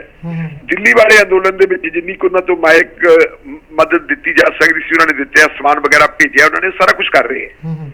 ਇਹ ਇੱਕ ਗਿਣੀ ਮਿੱਥੀ ਸਾਜ਼ਿਸ਼ ਦੇ ਨਾਲ ਪੰਜਾਬ ਨੂੰ ਟਾਰਗੇਟ ਕੀਤਾ ਜਾ ਰਿਹਾ ਹੈ ਕਿਉਂਕਿ MSP ਬਾਕੀ ਸੂਬਿਆਂ 'ਚ ਤਾਂ ਹੈ ਹੀ ਨਹੀਂ, ਹਰਿਆਣੇ ਦੇ ਵਿੱਚ ਵੀ ਨਹੀਂ ਇਸ ਕਿਸਮ ਦੀ ਗੱਲ ਕੀਤੀ ਜਾ ਰਹੀ। ਪੰਜਾਬ ਨੂੰ ਟਾਰਗੇਟ ਕੀਤਾ ਜਾ ਰਿਹਾ ਕਿ ਅਸੀਂ ਸਿੱਧੀ ਪੇਮੈਂਟ ਕਰਾਂਗੇ। ਪਹਿਲਾਂ ਪੇਮੈਂਟ ਜਿਹੜੀ ਆ ਆੜਤੀਆਂ ਦੇ ਜ਼ਰੀਏ ਹੁੰਦੀ ਸੀ ਤੇ ਹੁਣ ਕਹਿੰਦੇ ਸਿੱਧੀ ਪੇਮੈਂਟ ਕਰਾਂਗੇ ਤੇ ਸਿੱਧੀ ਪੇਮੈਂਟ ਵਾਸਤੇ ਤੁਹਾਨੂੰ ਆਪਣਾ ਰਿਕਾਰਡ ਦੇਣਾ ਪੈਣਾ। ਪੰਜਾਬ ਦੇ ਵਿੱਚ 40% ਕਿਸਾਨ ਉਹ ਹੈ ਚੰਦੀ ਸਾਹਿਬ ਜਿਨ੍ਹਾਂ ਦੇ ਕੋਲੇ ਜ਼ਮੀਨ ਦਾ ਇੱਕ ਓੜਾ ਵੀ ਨਹੀਂ। ਤੁਸੀਂ ਲੋਕ ਜਿਹੜੇ ਬਾਹਰ ਗਏ ਹੋ, ਤੁਸੀਂ ਆਪਣੀਆਂ ਜ਼ਮੀਨਾਂ ਜਾਇਦਾਦਾਂ ਮਾਮਲੇ ਤੇ ਦਿੰਦੇ ਹੋ, ਠੇਕੇ ਤੇ ਦਿੰਦੇ ਹੋ। ਇਹ ਜਿਹੜੇ ਇੱਥੇ ਬੇਜ਼ਮੀਨੇ ਲੋਕ ਆ ਉਹਨਾਂ ਜ਼ਮੀਨਾਂ ਨੂੰ ਠੇਕੇ ਤੇ ਲੈਂਦੇ ਆ, ਉਹ ਆਪਣੀ ਮਿਹਨਤ ਕਰਦੇ ਆ, ਕਾਸ਼ਤ ਕਰਦੇ ਆ। ਜ਼ਮੀਨਾਂ ਦੀਆਂ ਗਰਦੌਰੀਆਂ ਤੁਹਾਨੂੰ ਆਪਣੇ ਨਾਂ ਕਰਾਉਣੀਆਂ ਪੈਂਦੀਆਂ ਕਿਉਂਕਿ ਤੁਸੀਂ ਸੱਤ ਸਮੁੰਦਰੋਂ ਪਾਰ ਬੈਠੇ ਹੋ। ਮਸਲਨ ਤੁਹਾਡੀ ਜ਼ਮੀਨ ਮੈਂ ਠੇਕੇ ਤੇ ਲੈ ਲਈ, ਉਹਦੀ ਗਰਦੌਰੀ ਇੱਕ ਵਾਰੀ ਮੈਂ ਕਰਵਾ ਲਈ, ਤੁਸੀਂ ਮੈਥੋਂ ਕਬਜ਼ਾ ਕਿਵੇਂ ਲਓਗੇ? ਅਦਾਲਤਾਂ ਦੇ ਚੱਕਰ ਵਿੱਚ ਪੈ ਜਾਊ ਬੰਦਾ ਕਿਵੇਂ? ਜਿਵੇਂ ਹੁਣ ਅੱਜ ਕੱਲ੍ਹ ਦੇ ਹਾਲਾਤ ਆ, COVID-19 ਦੇ ਚੱਲਦੇ ਆ, ਚੰਗੇ ਭਲੇ ਹਾਲਾਤਾਂ ਦੇ ਵਿੱਚ ਤੁਹਾਨੂੰ ਜਿਹੜੀ ਹੈਗੀ ਹੈ ਫਲਾਈਟ ਲੈਣ ਦੇ ਵਿੱਚ ਪ੍ਰੋਬਲਮ ਆ ਰਹੀ ਹੈ। ਜਦੋਂ ਥੋੜਾ ਜਿਹਾ ਸੰਕਟ ਪੈਂਦਾ ਤਾਂ ਤੁਸੀਂ ਆ ਹੀ ਨਹੀਂ ਸਕਦੇ, ਤੁਹਾਡੀਆਂ ਜ਼ਮੀਨਾਂ ਜਾਇਦਾਦਾਂ ਖਤਮ ਹੋ ਜਾਣਗੀਆਂ। ਇਹ ਫਿਕਰਮੰਦਗੀ NRI ਭਰਾਵਾਂ ਨੂੰ ਵੀ ਹੈ ਔਰ ਉਹ ਹੁਣ ਉਹ ਲੋਕ ਕਿਵੇਂ ਸਾਬਤ ਕਰਨਗੇ ਕਿ ਜੀ ਇਹ ਜ਼ਮੀਨਾਂ ਸਾਡੀਆਂ? ਉਹਨਾਂ ਦੇ ਕੋਲ ਵਿਚਾਰਿਆਂ ਕੋਲ ਨਾ ਤਾਂ ਜਮਾਬੰਦੀ 'ਚ ਉਹਨਾਂ ਦਾ ਨਾਂ ਹੈ, ਨਾ ਗਰਦੌਰੀ 'ਚ ਉਹਨਾਂ ਦਾ ਨਾਂ ਹੈ। ਫਿਰ ਉਹਨਾਂ ਨੂੰ ਇੱਕ ਕਿਸਮ ਦੀ ਸਜ਼ਾ ਦੇਣ ਦੀ ਗੱਲ ਕੀਤੀ ਜਾ ਰਹੀ ਹੈ। ਇਹ ਬਿਲਕੁਲ ਗਿਰੀ ਮਿੱਥੀ ਸਾਜ਼ਿਸ਼ ਹੈ ਔਰ ਇਸ ਸਾਜ਼ਿਸ਼ ਦਾ ਵਿਰੋਧ ਕਰਨਾ ਚਾਹੀਦਾ ਹੈ। ਆੜਤੀਏ ਵੀ ਵਿਰੋਧ ਕਰ ਰਹੇ ਹੈ, ਵਿਰੋਧ ਕਿਸਾਨ ਵੀ ਕਰ ਰਹੇ ਹੈ ਔਰ ਵੱਡੀ ਗੱਲ ਹੈ ਕਿ ਪੰਜਾਬ ਸਰਕਾਰ ਵੀ ਕਰ ਰਹੀ ਹੈ। ਕੱਲ ਇਹ ਵੀ ਪੱਤਰਕਾਰਾਂ ਨੇ ਪੁੱਛਿਆ ਸੀ ਕੈਪਟਨ ਅਮਰਿੰਦਰ ਸਿੰਘ ਨੂੰ ਇੱਕ ਸਵਾਲ, ਮੈਂ ਉਹ ਗੱਲ ਮੇਰੀ ਰਹਿ ਗਈ ਸੀ ਵਿੱਚੋਂ, ਚਲੋ ਚੰਗਾ ਹੋ ਗਿਆ ਲਾਲ ਸਿੰਘ ਹੋਰਾਂ ਨੇ ਯਾਦ ਕਰਾਤੀ, ਮੈਂ ਦੱਸ ਦੇਵਾਂ। ਉਹਨਾਂ ਨੇ ਕਿਹਾ ਸੀ ਕਿ ਜਦੋਂ ਹੁਣ ਖੜੋਤ ਆਈ ਹੈ, ਕੇਂਦਰ ਸਰਕਾਰ ਗੱਲਬਾਤ ਕਰਨ ਨੂੰ ਤਿਆਰ ਨਹੀਂ, ਕਿਸਾਨ ਜਿਹੜੇ ਹੈਗੇ ਆ ਉਹ ਆਪਣੇ ਸਟੈਂਡ ਤੋਂ ਪਿਛਾਂਹ ਹਟਣ ਨੂੰ ਤਿਆਰ ਨਹੀਂ। ਅਜਿਹੇ ਹਾਲਾਤਾਂ ਦੇ ਵਿੱਚ ਕੀ ਕੋਈ ਵਿਚਕਾਰਲਾ ਰਾਹ ਨਿਕਲ ਸਕਦਾ ਹੈ? ਤੁਸੀਂ ਤੁਹਾਡੀ ਇਹਦੇ ਬਾਰੇ ਕੀ ਰਾਏ ਸੀ? ਤੇ ਕੈਪਟਨ ਦਾ ਇਹ ਕਹਿਣਾ ਸੀ ਕਿ ਵਿਚਕਾਰਲਾ ਰਾਹ ਕੋਈ ਨਹੀਂ। ਇਹ ਕਾਨੂੰਨ ਜਿਹੜੇ ਹੈਗੇ, ਇਹ ਕਾਨੂੰਨ ਜਿਹੜੇ ਵਾਪਸ ਲੈਣੇ ਚਾਹੀਦੇ, ਇੱਕ ਸਰਕਾਰ ਨੂੰ ਇਹਨਾਂ ਕਾਨੂੰਨਾਂ ਨੂੰ ਰੱਦ ਕਰਨਾ ਚਾਹੀਦਾ ਹੈ ਕਿਉਂਕਿ ਇਹ ਕਾਨੂੰਨ ਕਿਸਾਨ ਵਿਰੋਧੀ ਔਰ ਸਰਕਾਰ ਵੀ ਇਹ ਮੰਨਦੀ ਹੈ। ਲੇਕਿਨ ਸਰਕਾਰ ਈਗੋ ਦੀ ਸ਼ਿਕਾਰ ਹੈ, ਉਹਨਾਂ ਨੇ ਆਪਣੀ ਈਗੋ ਨੂੰ ਬਰਕਰਾਰ ਰੱਖਣ ਵਾਸਤੇ ਇਹ ਗੱਲ ਕੀਤੀ ਜਾ ਰਹੀ ਹੈ। ਇਹਦਾ ਵਧੀਆ ਹੱਲ ਇਹ ਹੈ ਕਿ ਉਹ ਜਿਹੜੇ ਇਹਨਾਂ ਕਾਨੂੰਨਾਂ ਨੂੰ ਵਾਪਸ ਲਵੇ ਤੇ ਫਿਰ ਕਿਸਾਨਾਂ ਦੇ ਨਾਲ ਰਾਏ ਮਸ਼ਵਰਾ ਕਰਕੇ ਜੇ ਲੋੜ ਹੈ ਕਿਸਾਨਾਂ ਦੀ ਉਹਦੇ ਵਿੱਚ ਸ਼ਮੂਲੀਅਤ ਕਰਵਾ ਕੇ ਕਾਨੂੰਨ ਬਣਾਏ ਜਾਣ। ਔਰ ਇਹ ਸਾਰੇ ਪਾਸਿਆਂ ਤੋਂ ਘੇਰਾਬੰਦੀ ਕੀਤੀ ਜਾ ਰਹੀ ਹੈ ਪੰਜਾਬ ਦੀ। ਪਹਿਲਾਂ ਤਾਂ ਇਕੱਲੀ ਆਪਾਂ ਕਿਸਾਨੀ ਦੀ ਗੱਲ ਕਰਦੇ ਸੀ, ਕਿਸਾਨੀ ਨਹੀਂ ਹੁਣ ਪੰਜਾਬ ਨੂੰ ਟਾਰਗੇਟ ਕੀਤਾ ਜਾ ਰਿਹਾ ਹੈ। ਚਾਹੇ ਉਹ ਆੜਤੀ ਹੈ, ਚਾਹੇ ਉਹ ਮਜ਼ਦੂਰ ਆ। ਜਦੋਂ ਆੜਤੀਆਂ ਦੇ ਕੋਲੇ ਜਦੋਂ ਪੈਸੇ ਹੀ ਨਾ ਗਏ, ਪੇਮੈਂਟ ਆੜਤੀਆਂ ਕੋਲੇ ਨਾ ਹੋਣਗੀ, ਜਿਹੜੇ ਆੜਤੀਆਂ ਦੇ ਪੈਸੇ ਲੈਣੇ ਕਿਸਾਨਾਂ ਤੋਂ ਵਿਚਾਰੇ ਕਿਵੇਂ ਵਸੂਲੀ ਕਰਨਗੇ? ਔਰ ਅਗਲੀ ਗੱਲ ਹੈ ਕਿ ਇੱਕ ਵਾਰੀ FCI ਪੈਸੇ ਦੇ ਦੂਗੀ, ਕਿਸਾਨ ਨੂੰ ਰੋਜ਼ ਪੈਸਿਆਂ ਦੀ ਲੋੜ ਰਹਿੰਦੀ ਹੈ। ਧੀ ਭੈਣ ਦੀ ਮੈਰਿਜ ਕਰਨੀ ਹੈ, ਕੋਈ ਬਿਮਾਰੀ ਠਮਾਰੀ ਆਉਂਦੀ ਹੈ, ਬੰਦਾ ਆਉਂਦਾ ਸ਼ਹਿਰ ਜਾ ਕੇ ਆੜਤੀਏ ਤੋਂ ਲੈ ਲੈਂਦਾ, ਪੈਸੇ ਫੜ ਲੈਂਦਾ। ਇਹ ਸਾਰੀਆਂ ਚੀਜ਼ਾਂ, ਇਹ ਠੀਕ ਹੈ ਵੀ ਆੜਤੀਆ ਸਿਸਟਮ ਦੇ ਵਿੱਚ ਵੀ ਕੁਝ ਕਮੀਆਂ ਪੇਸ਼ੀਆਂ ਹੈ, ਲੇਕਿਨ ਜਿਹੜਾ ਸਿਸਟਮ 100 ਸਾਲ ਤੋਂ ਤੁਰਿਆ ਆਉਂਦਾ ਹੈ ਉਸ ਸਿਸਟਮ ਨੂੰ ਹੁਣ ਮੋਦੀ ਸਰਕਾਰ ਆ ਕੇ ਤਹਿਸ-ਨਹਿਸ ਕਰਨਾ ਚਾਹੁੰਦੀ ਹੈ। ਇਹ ਨਹੀਂ ਕਿ ਕੋਈ ਕਿਸਾਨਾਂ ਦਾ ਭਲਾ ਸੋਚਦੀ ਹੈ, ਸਗੋਂ ਪੰਜਾਬ ਨੂੰ ਤੇ ਪੰਜਾਬ ਦੇ ਕਿਸਾਨਾਂ ਨੂੰ ਇੱਕ ਕਿਸਮ ਦੀ ਸਜ਼ਾ ਦਿੱਤੀ ਜਾ ਰਹੀ ਹੈ। ਜੀ ਬਿਲਕੁਲ ਜੀ, ਚੱਲਦੇ ਆਪਾਂ ਨੈਕਸਟ ਕਾਲ ਤੇ। हाँ जी स्वागत है जी, सत श्री अकाल जी। हाँ जी दोबारा आ गए जी, बिल्कुल मौके ते एक व्यंग आ मेरे कोले जी। ਆਜੋ ਜੀ, ਆਜੋ ਗਿੱਲ ਸਾਹਿਬ ਆਜੋ। ਹਾਂ, ਇਹਦਾ ਜੱਟ ਲਲਕਾਰਦਾ ਮੰਡੀ ਦੇ ਮੁਨਸ਼ੀਆਂ ਨੂੰ ਤੇ ਤੁਹਾਡੇ ਭ੍ਰਿਸ਼ਟੀ ਪ੍ਰਬੰਧਾਂ ਦੀ ਪੋਲ ਖੋਲੂ। वाह जी वाह। ਜੱਟ ਲਲਕਾਰਦਾ ਮੰਡੀ ਦੇ ਮੁਨਸ਼ੀਆਂ ਨੂੰ ਤੇ ਤੁਹਾਡੇ ਭ੍ਰਿਸ਼ਟੀ ਪ੍ਰਬੰਧਾਂ ਦੀ ਪੋਲ ਖੋਲੂ ਤੇ ਘਰੇ ਅਫਸਰ ਦੇ ਪਹੁੰਚਦੇ ਮੁਫਤ ਦਾਣੇ ਤੇ ਲੁੱਟੇ ਖੁਫੀਆ ਦਸਵੰਧਾਂ ਦੀ ਪੋਲ ਖੋਲੂ जी। ਤੇ ਜੁੱਤੀ ਚਾਂਦੀ ਦੀ ਪਟਵਾਰੀ ਨੂੰ ਸੱਦਦੀ ਖੇਤ ਤੇ ਗਰਦੌਰੀ ਸਹੀ ਕਰਨੇ ਦਾ ਪੋਲ ਖੋਲੂ ਤੇ ਫਸਲ ਖਰਾਬੇ ਦਾ ਮੁਆਵਜ਼ਾ ਜੇ ਨਾ ਮਿਲਿਆ ਤੇ ਤਖਤਾ ਪਲਟ ਸਰਕਾਰ ਦੇ ਪੋਲ ਖੋਲੂ। वाह जी वाह। Thank you. ਧੰਨਵਾਦ ਗਿੱਲ ਸਾਹਿਬ, ਮੌਕੇ ਦੇ ਉੱਤੇ ਤੁਸੀਂ ਛਿੱਕਾ ਮਾਰਦੇ ਹੋ। ਢਿੱਲੋਂ ਸਾਹਿਬ ਬੜੀ ਪਕੜ ਰੱਖਦੇ ਆ ਜੀ ਗਿੱਲ ਸਾਹਿਬ, ਰਾਈਟ ਵੇ ਕੋਈ ਨਾ ਕੁਛ ਉਹਨਾਂ ਨੂੰ ਪਤਾ ਹੁੰਦਾ ਵੀ ਹੁਣ ਇਹਦੀ ਗੱਲ ਹੋ ਰਹੀ ਹੈ ਤੇ ਨਾਲ ਹੀ ਸੁਣਾ ਦਿੰਦੇ ਆ। ਧੰਨਵਾਦ ਇਹਨਾਂ ਦਾ ਵੀ। ਗੱਲ ਕਰਦੇ ਜੀ ਅਮਿਤਾਭ ਬੱਚਨ ਦੀ ਦੋਹਤਰੀ ਨੇ ਉੱਤਰਾਖੰਡ ਦੇ ਮੁੱਖ ਮੰਤਰੀ ਦੀ ਬੋਲਤੀ ਬੰਦ ਕਰ ਦਿੱਤੀ ਜੀ। ਇਹ ਜਿਹੜਾ ਉੱਤਰਾਖੰਡ ਦਾ ਮੁੱਖ ਮੰਤਰੀ ਹੈ ਜੀ ਤੀਰਥ ਸਿੰਘ ਰਾਵਤ, ਇਹ ਆਪਣੇ ਆਪ ਦੇ ਵਿੱਚ ਵੀ ਇੱਕ ਨਵੀਂ ਕਿਸਮ ਦਾ ਜਿਹੜਾ ਹੈਗਾ ਕਰੈਕਟਰ ਪੈਦਾ ਹੋ ਗਿਆ। ਭਾਰਤੀ ਜਨਤਾ ਪਾਰਟੀ ਦਾ ਜਿਹੜਾ ਅਸਲ ਕਰੈਕਟਰ ਹੈ ਜਾਂ RSS ਦਾ ਕਰੈਕਟਰ ਹੈ, ਇਹ ਉਹਦਾ ਪ੍ਰਗਟਾਵਾ ਹੈ ਜੀ। ਪਿਛਲੇ ਦਿਨਾਂ ਦੇ ਵਿੱਚ ਇਹਨੇ ਇੱਕ ਜਿਹੜਾ ਹੈਗਾ ਭਾਸ਼ਣ ਕੀਤਾ, ਇਹਦੀ ਵੀਡੀਓ ਸੋਸ਼ਲ ਮੀਡੀਆ ਤੇ ਤੁਸੀਂ ਦੇਖ ਲਈ ਹੋਣੀ ਹੈ। ਇਹ ਸ਼੍ਰੀਮਾਨ ਕਹਿੰਦੇ ਕਿ ਮੈਂ ਇੱਕ ਵਾਰੀ ਜਹਾਜ਼ ਦੇ ਵਿੱਚ ਸਫ਼ਰ ਕਰ ਰਿਹਾ ਸੀ, ਸ਼ਾਇਦ ਕਹਿੰਦੇ ਜੈਪੁਰ ਨੂੰ ਜਾ ਰਿਹਾ ਸੀ ਤੇ ਮੇਰੇ ਨਾਲ ਇੱਕ ਬੀਬੀ ਬੈਠੀ ਸੀ। ਉਹ ਬੀਬੀ ਦੇ ਨਾਲ ਦੋ ਬੱਚੇ ਵੀ ਸੀ ਉਹਦੇ, ਤੇ ਬੀਬੀ ਨਾਲ ਕਹਿੰਦਾ ਦੁਆ ਸਲਾਮ ਕਰਨ ਤੋਂ ਬਾਅਦ ਮੈਂ ਪੁੱਛਿਆ ਕਿੱਥੇ ਜਾਣਾ, ਉਹਨਾਂ ਨੇ ਦੱਸਿਆ ਕਿ ਮੇਰੀ ਮੰਜ਼ਿਲ ਹੈ। ਤੇ ਮੈਂ ਉਹਨਾਂ ਨੂੰ ਪੁੱਛਿਆ ਕਿ ਤੁਸੀਂ ਕੰਮ ਕੀ ਕਰਦੇ ਹੋ, ਤੇ ਬੀਬੀ ਨੇ ਕਿਹਾ ਕਿ ਮੈਂ ਇੱਕ NGO ਚਲਾਉਂਦੀ ਹਾਂ ਜੀ। ਕਹਿੰਦਾ ਮੈਂ ਬੈਠਾ ਝਾਕੀ ਗਿਆ, ਮੈਂ ਉਹਨੂੰ ਚੰਗੀ ਤਰ੍ਹਾਂ ਦੇਖਿਆ ਬੀਬੀ ਨੂੰ, ਤੇ ਜਦੋਂ ਮੈਂ ਉਹਦੇ ਗੋਡਿਆਂ ਵੱਲ ਝਾਕਿਆ ਤੇ ਉਹਦੇ ਗੋਡਿਆਂ ਦੇ ਉੱਤੋਂ ਪੈਂਟ ਫਟੀ ਹੋਈ ਸੀ ਜੀ। ਗੋਡਿਆਂ ਤੋਂ ਫਟੀ ਪੈਂਟ, ਗੋਡੇ ਜਿਹੜੇ ਹੈਗੇ ਉਹ ਨੰਗੇ ਹੋ ਰਹੇ ਸੀ, ਫਟੀ ਹੋਈ ਪੈਂਟ ਪਾਈ ਸੀ। ਔਰ ਇਸ ਪੈਂਟ ਦੀ ਵਜ੍ਹਾ ਕਾਰਨ ਜਿਹੜਾ ਹੈਗਾ ਉਹ ਬੀਬੀ ਦਾ ਜਿਹੜਾ ਪ੍ਰਭਾਵ ਚੰਗਾ ਨਹੀਂ ਪਿਆ। ਉਹਦੀ ਜਿਹੜੀ ਹੈਗੀ ਹੈ ਆਪਾਂ ਆਬਰੂ ਇੱਜ਼ਤ ਵਾਲੀ ਗੱਲ ਕਹਿੰਦੀ ਹੈ, ਮਤਲਬ ਇੱਕ ਕਿਸਮ ਦਾ ਉਹਨੇ ਕਿਹਾ ਕਿ ਬੀਬੀ ਨੇ ਆਪਣੇ ਗੋਡਿਆਂ ਦਾ ਪ੍ਰਦਰਸ਼ਨ ਕੀਤਾ। ਇਹ ਉਹਨੇ ਬਿਆਨ ਦੇ ਦਿੱਤਾ। ਕੌਣ ਸੀ ਉਹ ਬੀਬੀ, ਕੌਣ ਨਹੀਂ ਸੀ, ਪਤਾ ਨਹੀਂ ਸੀ ਵੀ ਕਿ ਨਹੀਂ ਸੀ, ਜਾਂ ਇਹਦੀ ਮਾਨਸਿਕਤਾ ਕੀ ਸੀ, ਇਹਦੇ ਤੇ ਉਹ ਨਹੀਂ ਬੋਲਿਆ। ਲੇਕਿਨ ਭਾਰਤੀ ਔਰਤਾਂ ਦੇ ਵਿੱਚ ਇਹਦਾ ਬਹੁਤ ਵੱਡੇ ਪੱਧਰ ਦੇ ਉੱਤੇ ਪ੍ਰਤੀਕਰਮ ਹੋਇਆ ਕਿ ਇਹ ਮੁੱਖ ਮੰਤਰੀ ਕਿ ਕੀ ਹੈ। ਅਮਿਤਾਭ ਬੱਚਨ ਉਹ ਆਪਣੀ ਸਦੀ ਦਾ ਇੱਕ ਬਹੁਤ ਵੱਡਾ ਕਲਾਕਾਰ ਹੋਇਆ। ਕਿਸੇ ਜ਼ਮਾਨੇ ਦੇ ਵਿੱਚ ਉਹਦੇ ਤੇ ਇਹ ਹੁੰਦਾ ਸੀ ਕਿ ਉਹ ਕਾਂਗਰਸ ਦੇ ਨੇੜੇ ਹੈ, ਪਰ ਹੁਣ ਉਹਦੇ ਤੇ ਇਹ ਹੈ ਕਿ ਉਹ BJP ਦੇ ਨੇੜੇ ਹੈ। ਉਹਦੀ ਜਿਹੜੀ ਹੈਗੀ ਹੈ ਦੋਤੀ, ਉਹਦੀ ਦੋਤੀ ਨੇ ਇਹਦਾ ਬਹੁਤ ਵੱਡਾ ਨੋਟਿਸ ਲਿਆ ਤੇ ਦੋਤੀ ਦਾ ਨਾਂ ਹੈ ਨਵਿਆਨੰਦਾ। ਉਹਨੇ ਕਿਹਾ ਕਿ ਮੈਨੂੰ ਇਹ ਲੱਗਦੀ ਹੈ ਕਿ ਜਿਹੜੇ ਸਾਡੇ ਇਹ ਮੁੱਖ ਮੰਤਰੀ ਜੀ ਹੈ, ਇਹ ਮੁੱਖ ਮੰਤਰੀ ਉਸ ਬੀਬੀ ਦੀ ਜਿਹੜੀ ਅੰਦਰਲੀ ਪਰਤ ਹੈ ਉਹਨੂੰ ਦੇਖਣ ਦੀ ਬਜਾਏ ਇਹ ਉਹਦੇ ਜਿਸਮ ਨੂੰ ਦੇਖਣ ਦੇ ਵਿੱਚ ਜ਼ਿਆਦਾ ਜਿਹੜੀ ਹੈਗੀ ਇਹਨਾਂ ਦੀ ਦਿਲਚਸਪੀ ਸੀ ਜੀ। ਤੇ ਉਹਨੇ ਕਿਹਾ ਕਿ ਮੈਂ ਪਾਉਂਗੀ ਰਿਪਡ ਜੀਨਸ। ਕਹਿੰਦੀ ਵੀ ਸਾਡੇ ਕੱਪੜੇ ਬਦਲਣ ਤੋਂ ਪਹਿਲਾਂ ਮੁੱਖ ਮੰਤਰੀ ਨੂੰ ਚਾਹੀਦਾ ਕਿ ਉਹ ਆਪਣੀ ਮਾਨਸਿਕਤਾ ਬਦਲੇ ਜੀ। ਕੱਲੀ ਇਹ ਕੁੜੀ ਜਿਹੜੀ ਹੈਗੀ ਹੈ ਨਵਿਆਨੰਦਾ ਨੇ ਨਹੀਂ ਇਹ ਗੱਲ ਕਹੀ, ਕਈ ਸਾਰੀਆਂ ਹੋਰ ਬੀਬੀਆਂ ਵੀ ਬੋਲ ਪਈਆਂ। TMC ਤ੍ਰਿਣਮੂਲ ਕਾਂਗਰਸ ਦੀ ਬਹੁਤ ਤੇਜ਼ ਤਰਾਰ ਬੀਬੀ ਹੈ ਮਊਆ ਮਹਿਓਤਰਾ ਜੀ। ਉਹਨੇ ਤੁਸੀਂ ਦੇਖਿਆ ਹੋਣਾ ਪਿਛਲੇ ਦਿਨਾਂ ਚ ਪਾਰਲੀਮੈਂਟ ਦੇ ਵਿੱਚ ਵੀ ਵਕਤ ਪਾ ਦਿੱਤਾ ਸੀ ਸਰਕਾਰ ਨੂੰ ਜੀ। ਉਹਨੇ ਬਹੁਤ ਸਖਤ ਅਟੈਕ ਕੀਤਾ ਹੈ। ਉਹਨੇ ਕਿਹਾ ਕਿ ਜਿਹੜੀ ਤੇਰੀ ਮਾਨਸਿਕਤਾ ਹੈ ਤੀਰਥ ਸਿੰਘ ਰਾਵਤ ਜੀ, ਤੇਰੀ ਮਾਨਸਿਕਤਾ ਤਾਂ ਬਲਾਤਕਾਰੀ ਹੈ। ਤੂੰ ਉਸ ਲੜਕੀ ਵੱਲ ਜਿਹੜਾ ਝਾਕਿਆ ਤੇ ਤੂੰ ਤਾਂ ਇੱਕ ਬਲਾਤਕਾਰੀਆਂ ਦੀ ਤਰ੍ਹਾਂ ਝਾਕੇ ਜੀ। ਏਦਾਂ ਹੀ ਬੰਗਾਲ ਦੀ ਇੱਕ ਹੋਰ ਜਿਹੜੀ ਹੈਗੀ ਇਸਤਰੀ ਲੀਡਰ ਹੈ ਬੀਬੀ ਕਵਿਤਾ ਕ੍ਰਿਸ਼ਨਨ ਜੀ। ਕਵਿਤਾ ਕ੍ਰਿਸ਼ਨਨ ਨੇ ਵੀ ਇਹਦੀ ਚੰਗੀ ਸਾਰ ਲਈ ਹੈ ਜੀ। ਔਰ ਆਪਣੇ ਪੰਜਾਬ ਦੇ ਵਿੱਚੋਂ ਤੁਸੀਂ ਸੁਣਿਆ ਹੋਣਾ, ਤੁਹਾਨੂੰ ਇੱਕ ਲੜਕੀ ਨੇ ਆਮ ਆਦਮੀ ਪਾਰਟੀ ਵੱਲੋਂ ਚੰਡੀਗੜ੍ਹ ਤੋਂ ਚੋਣ ਲੜੀ ਸੀ ਜਿਹਦਾ ਨਾਂ ਹੈ ਗੁਲਪਨਾਗ। ਤੇ ਗੁਲਪਨਾਗ ਦਾ ਜਿਹੜਾ ਬਾਪ ਲੈਫਟੀਨੈਂਟ ਜਨਰਲ ਹੈ, ਜਨਰਲ ਪਨਾਗ, ਉਸ ਲੜਕੀ ਨੇ ਵੀ ਇਹਦਾ ਬਹੁਤ ਨੋਟਿਸ ਲਿਆ। ਔਰ ਸਾਰੇ ਭਾਰਤ ਦੇ ਵਿੱਚ ਇਸ ਵੇਲੇ ਇਹਦੀ ਨਿਖੇਧੀ ਹੋ ਰਹੀ ਹੈ। ਸੋਸ਼ਲ ਮੀਡੀਆ ਦੇ ਉੱਤੇ ਜਿਹੜਾ ਹੈਗਾ ਟ੍ਰੈਂਡ ਹੋ ਰਿਹਾ ਹੈ ਰਾਵਤ ਦੇ ਸੰਬੰਧ ਵਿੱਚ ਕਿ ਇਹ ਰਾਵਤ ਕਿਸ ਕਿਸਮ ਦਾ ਹੈ। ਹੁਣ ਜੇ ਆਪਾਂ ਦੇਖੀਏ ਕਿ ਰਾਵਤ ਕਿਸ ਮਾਨਸਿਕਤਾ ਤੋਂ ਪ੍ਰਭਾਵਿਤ ਹੈ, ਇਹ RSS ਦਾ ਪ੍ਰਚਾਰਕ ਰਿਹਾ ਵਕਤ ਸ਼ੁਰੂ ਤੋਂ, ਸਟੂਡੈਂਟ ਲਾਈਫ ਦੇ ਵਿੱਚ RSS ਦੇ ਰਹੇ। RSS ਦੀ ਔਰਤਾਂ ਪ੍ਰਤੀ ਕੀ ਮਾਨਸਿਕਤਾ ਹੈ ਤੁਸੀਂ ਹੁਣ ਦੇਖੋ, ਦੁਨੀਆ ਦੇ ਵਿੱਚ ਹਰ ਥਾਂ ਦੇ ਉੱਤੇ ਕੁੜੀਆਂ ਦੇ ਸਕਰਟਾਂ ਪਾਈਆਂ ਹੋਈਆਂ। ਜਿਹੜੀਆਂ ਸਕਰਟਾਂ ਪਾਉਣ ਵਾਲੀਆਂ ਕੁੜੀਆਂ ਕੀ ਅਸੀਂ ਉਹਨਾਂ ਨੂੰ ਕਹਿ ਦਿਆਂਗੇ ਉਹ ਸਾਰੀਆਂ ਚਰਿੱਤਰਹੀਣ ਹੈ। ਜੋ ਫੈਸ਼ਨ ਚੱਲਦਾ, ਟ੍ਰੈਂਡ ਚੱਲਦਾ, ਉਹਦੇ ਮੁਤਾਬਕ ਬੱਚੇ ਕਰ ਲੈਂਦੇ। ਸਾਡੇ ਤਾਂ ਬਜ਼ੁਰਗ ਵੀ ਜਿਹੜੇ ਹੈਗੇ ਉਹਦੇ ਮੁਤਾਬਕ ਇਹਨਾਂ ਦੇ ਜਿਹੜਾ ਹੈਗਾ ਲਿਬਾਸ ਪਹਿਨਿਆ ਹੁੰਦਾ ਹੈ। ਔਰ ਇਹ ਅਜੇ ਤੱਕ ਖਬਰ ਦੀ ਸਿਆਹੀ ਨਹੀਂ ਸੁੱਕੀ ਸੀ ਤੇ ਹੁਣ ਇੱਕ ਹੋਰ ਖਬਰ ਆ ਗਈ, ਇੱਕ ਉਹਦੀ ਹੋਰ ਵੀਡੀਓ ਆ ਗਈ ਇਹ ਸ਼੍ਰੀਮਾਨ ਤੀਰਥ ਸਿੰਘ ਰਾਵਤ ਕਹਿੰਦਾ ਕਿ ਜਦੋਂ ਮੈਂ ਸ਼੍ਰੀਨਗਰ ਪੜ੍ਹਦਾ ਹੁੰਦਾ ਸੀ ਕਸ਼ਮੀਰ ਦੇ ਵਿੱਚ, ਉਦੋਂ ਦਿੱਲੀ ਦੀ ਇੱਕ ਬੀਬੀ ਵੀ ਉੱਥੇ ਪੜ੍ਹਨ ਵਾਸਤੇ ਆਈ ਸੀ ਔਰ ਉਸ ਬੀਬੀ ਦੇ ਜਿਹੜੇ ਭੜਕੀਲੇ ਕੱਪੜੇ ਪਾਏ ਹੋਏ ਸੀ ਉਹਨਾਂ ਕੱਪੜਿਆਂ ਨੂੰ ਦੇਖ ਕੇ ਮੰਡੀਰ ਕਹਿੰਦਾ ਉਹਦੇ ਮਗਰ ਮਗਰ ਫਿਰਦੀ ਸੀ ਔਰ ਮੰਡੀਰ ਨੇ ਉਹਦਾ ਜਿਉਣਾ ਹਰਾਮ ਕੀਤਾ ਹੋਇਆ ਸੀ। ਤੇ ਫਿਰ ਮੰਡੀਰ ਨੇ ਸਵਾਲ ਖੜੇ ਕਰਨੇ ਸ਼ੁਰੂ ਕਰਤੇ ਉਸ ਕੁੜੀ ਦੇ ਕਿ ਤੂੰ ਇੱਥੇ ਪੜ੍ਹਨ ਆਈ ਹੈ ਕਿ ਆਪਣੇ ਸਰੀਰ ਨੂੰ ਜਾਂ ਆਪਣੇ ਜਿਸਮ ਦਾ ਪ੍ਰਦਰਸ਼ਨ ਕਰਨ ਵਾਸਤੇ ਆਈ ਹੈ। ਆਪਾਂ ਪਹਿਲਾਂ ਗੱਲ ਕਰਕੇ ਹਟੇ ਕਿ ਭਾਰਤ ਦੇ ਲੀਡਰ ਕਿਸ ਕਿਸਮ ਦੇ ਹੈ।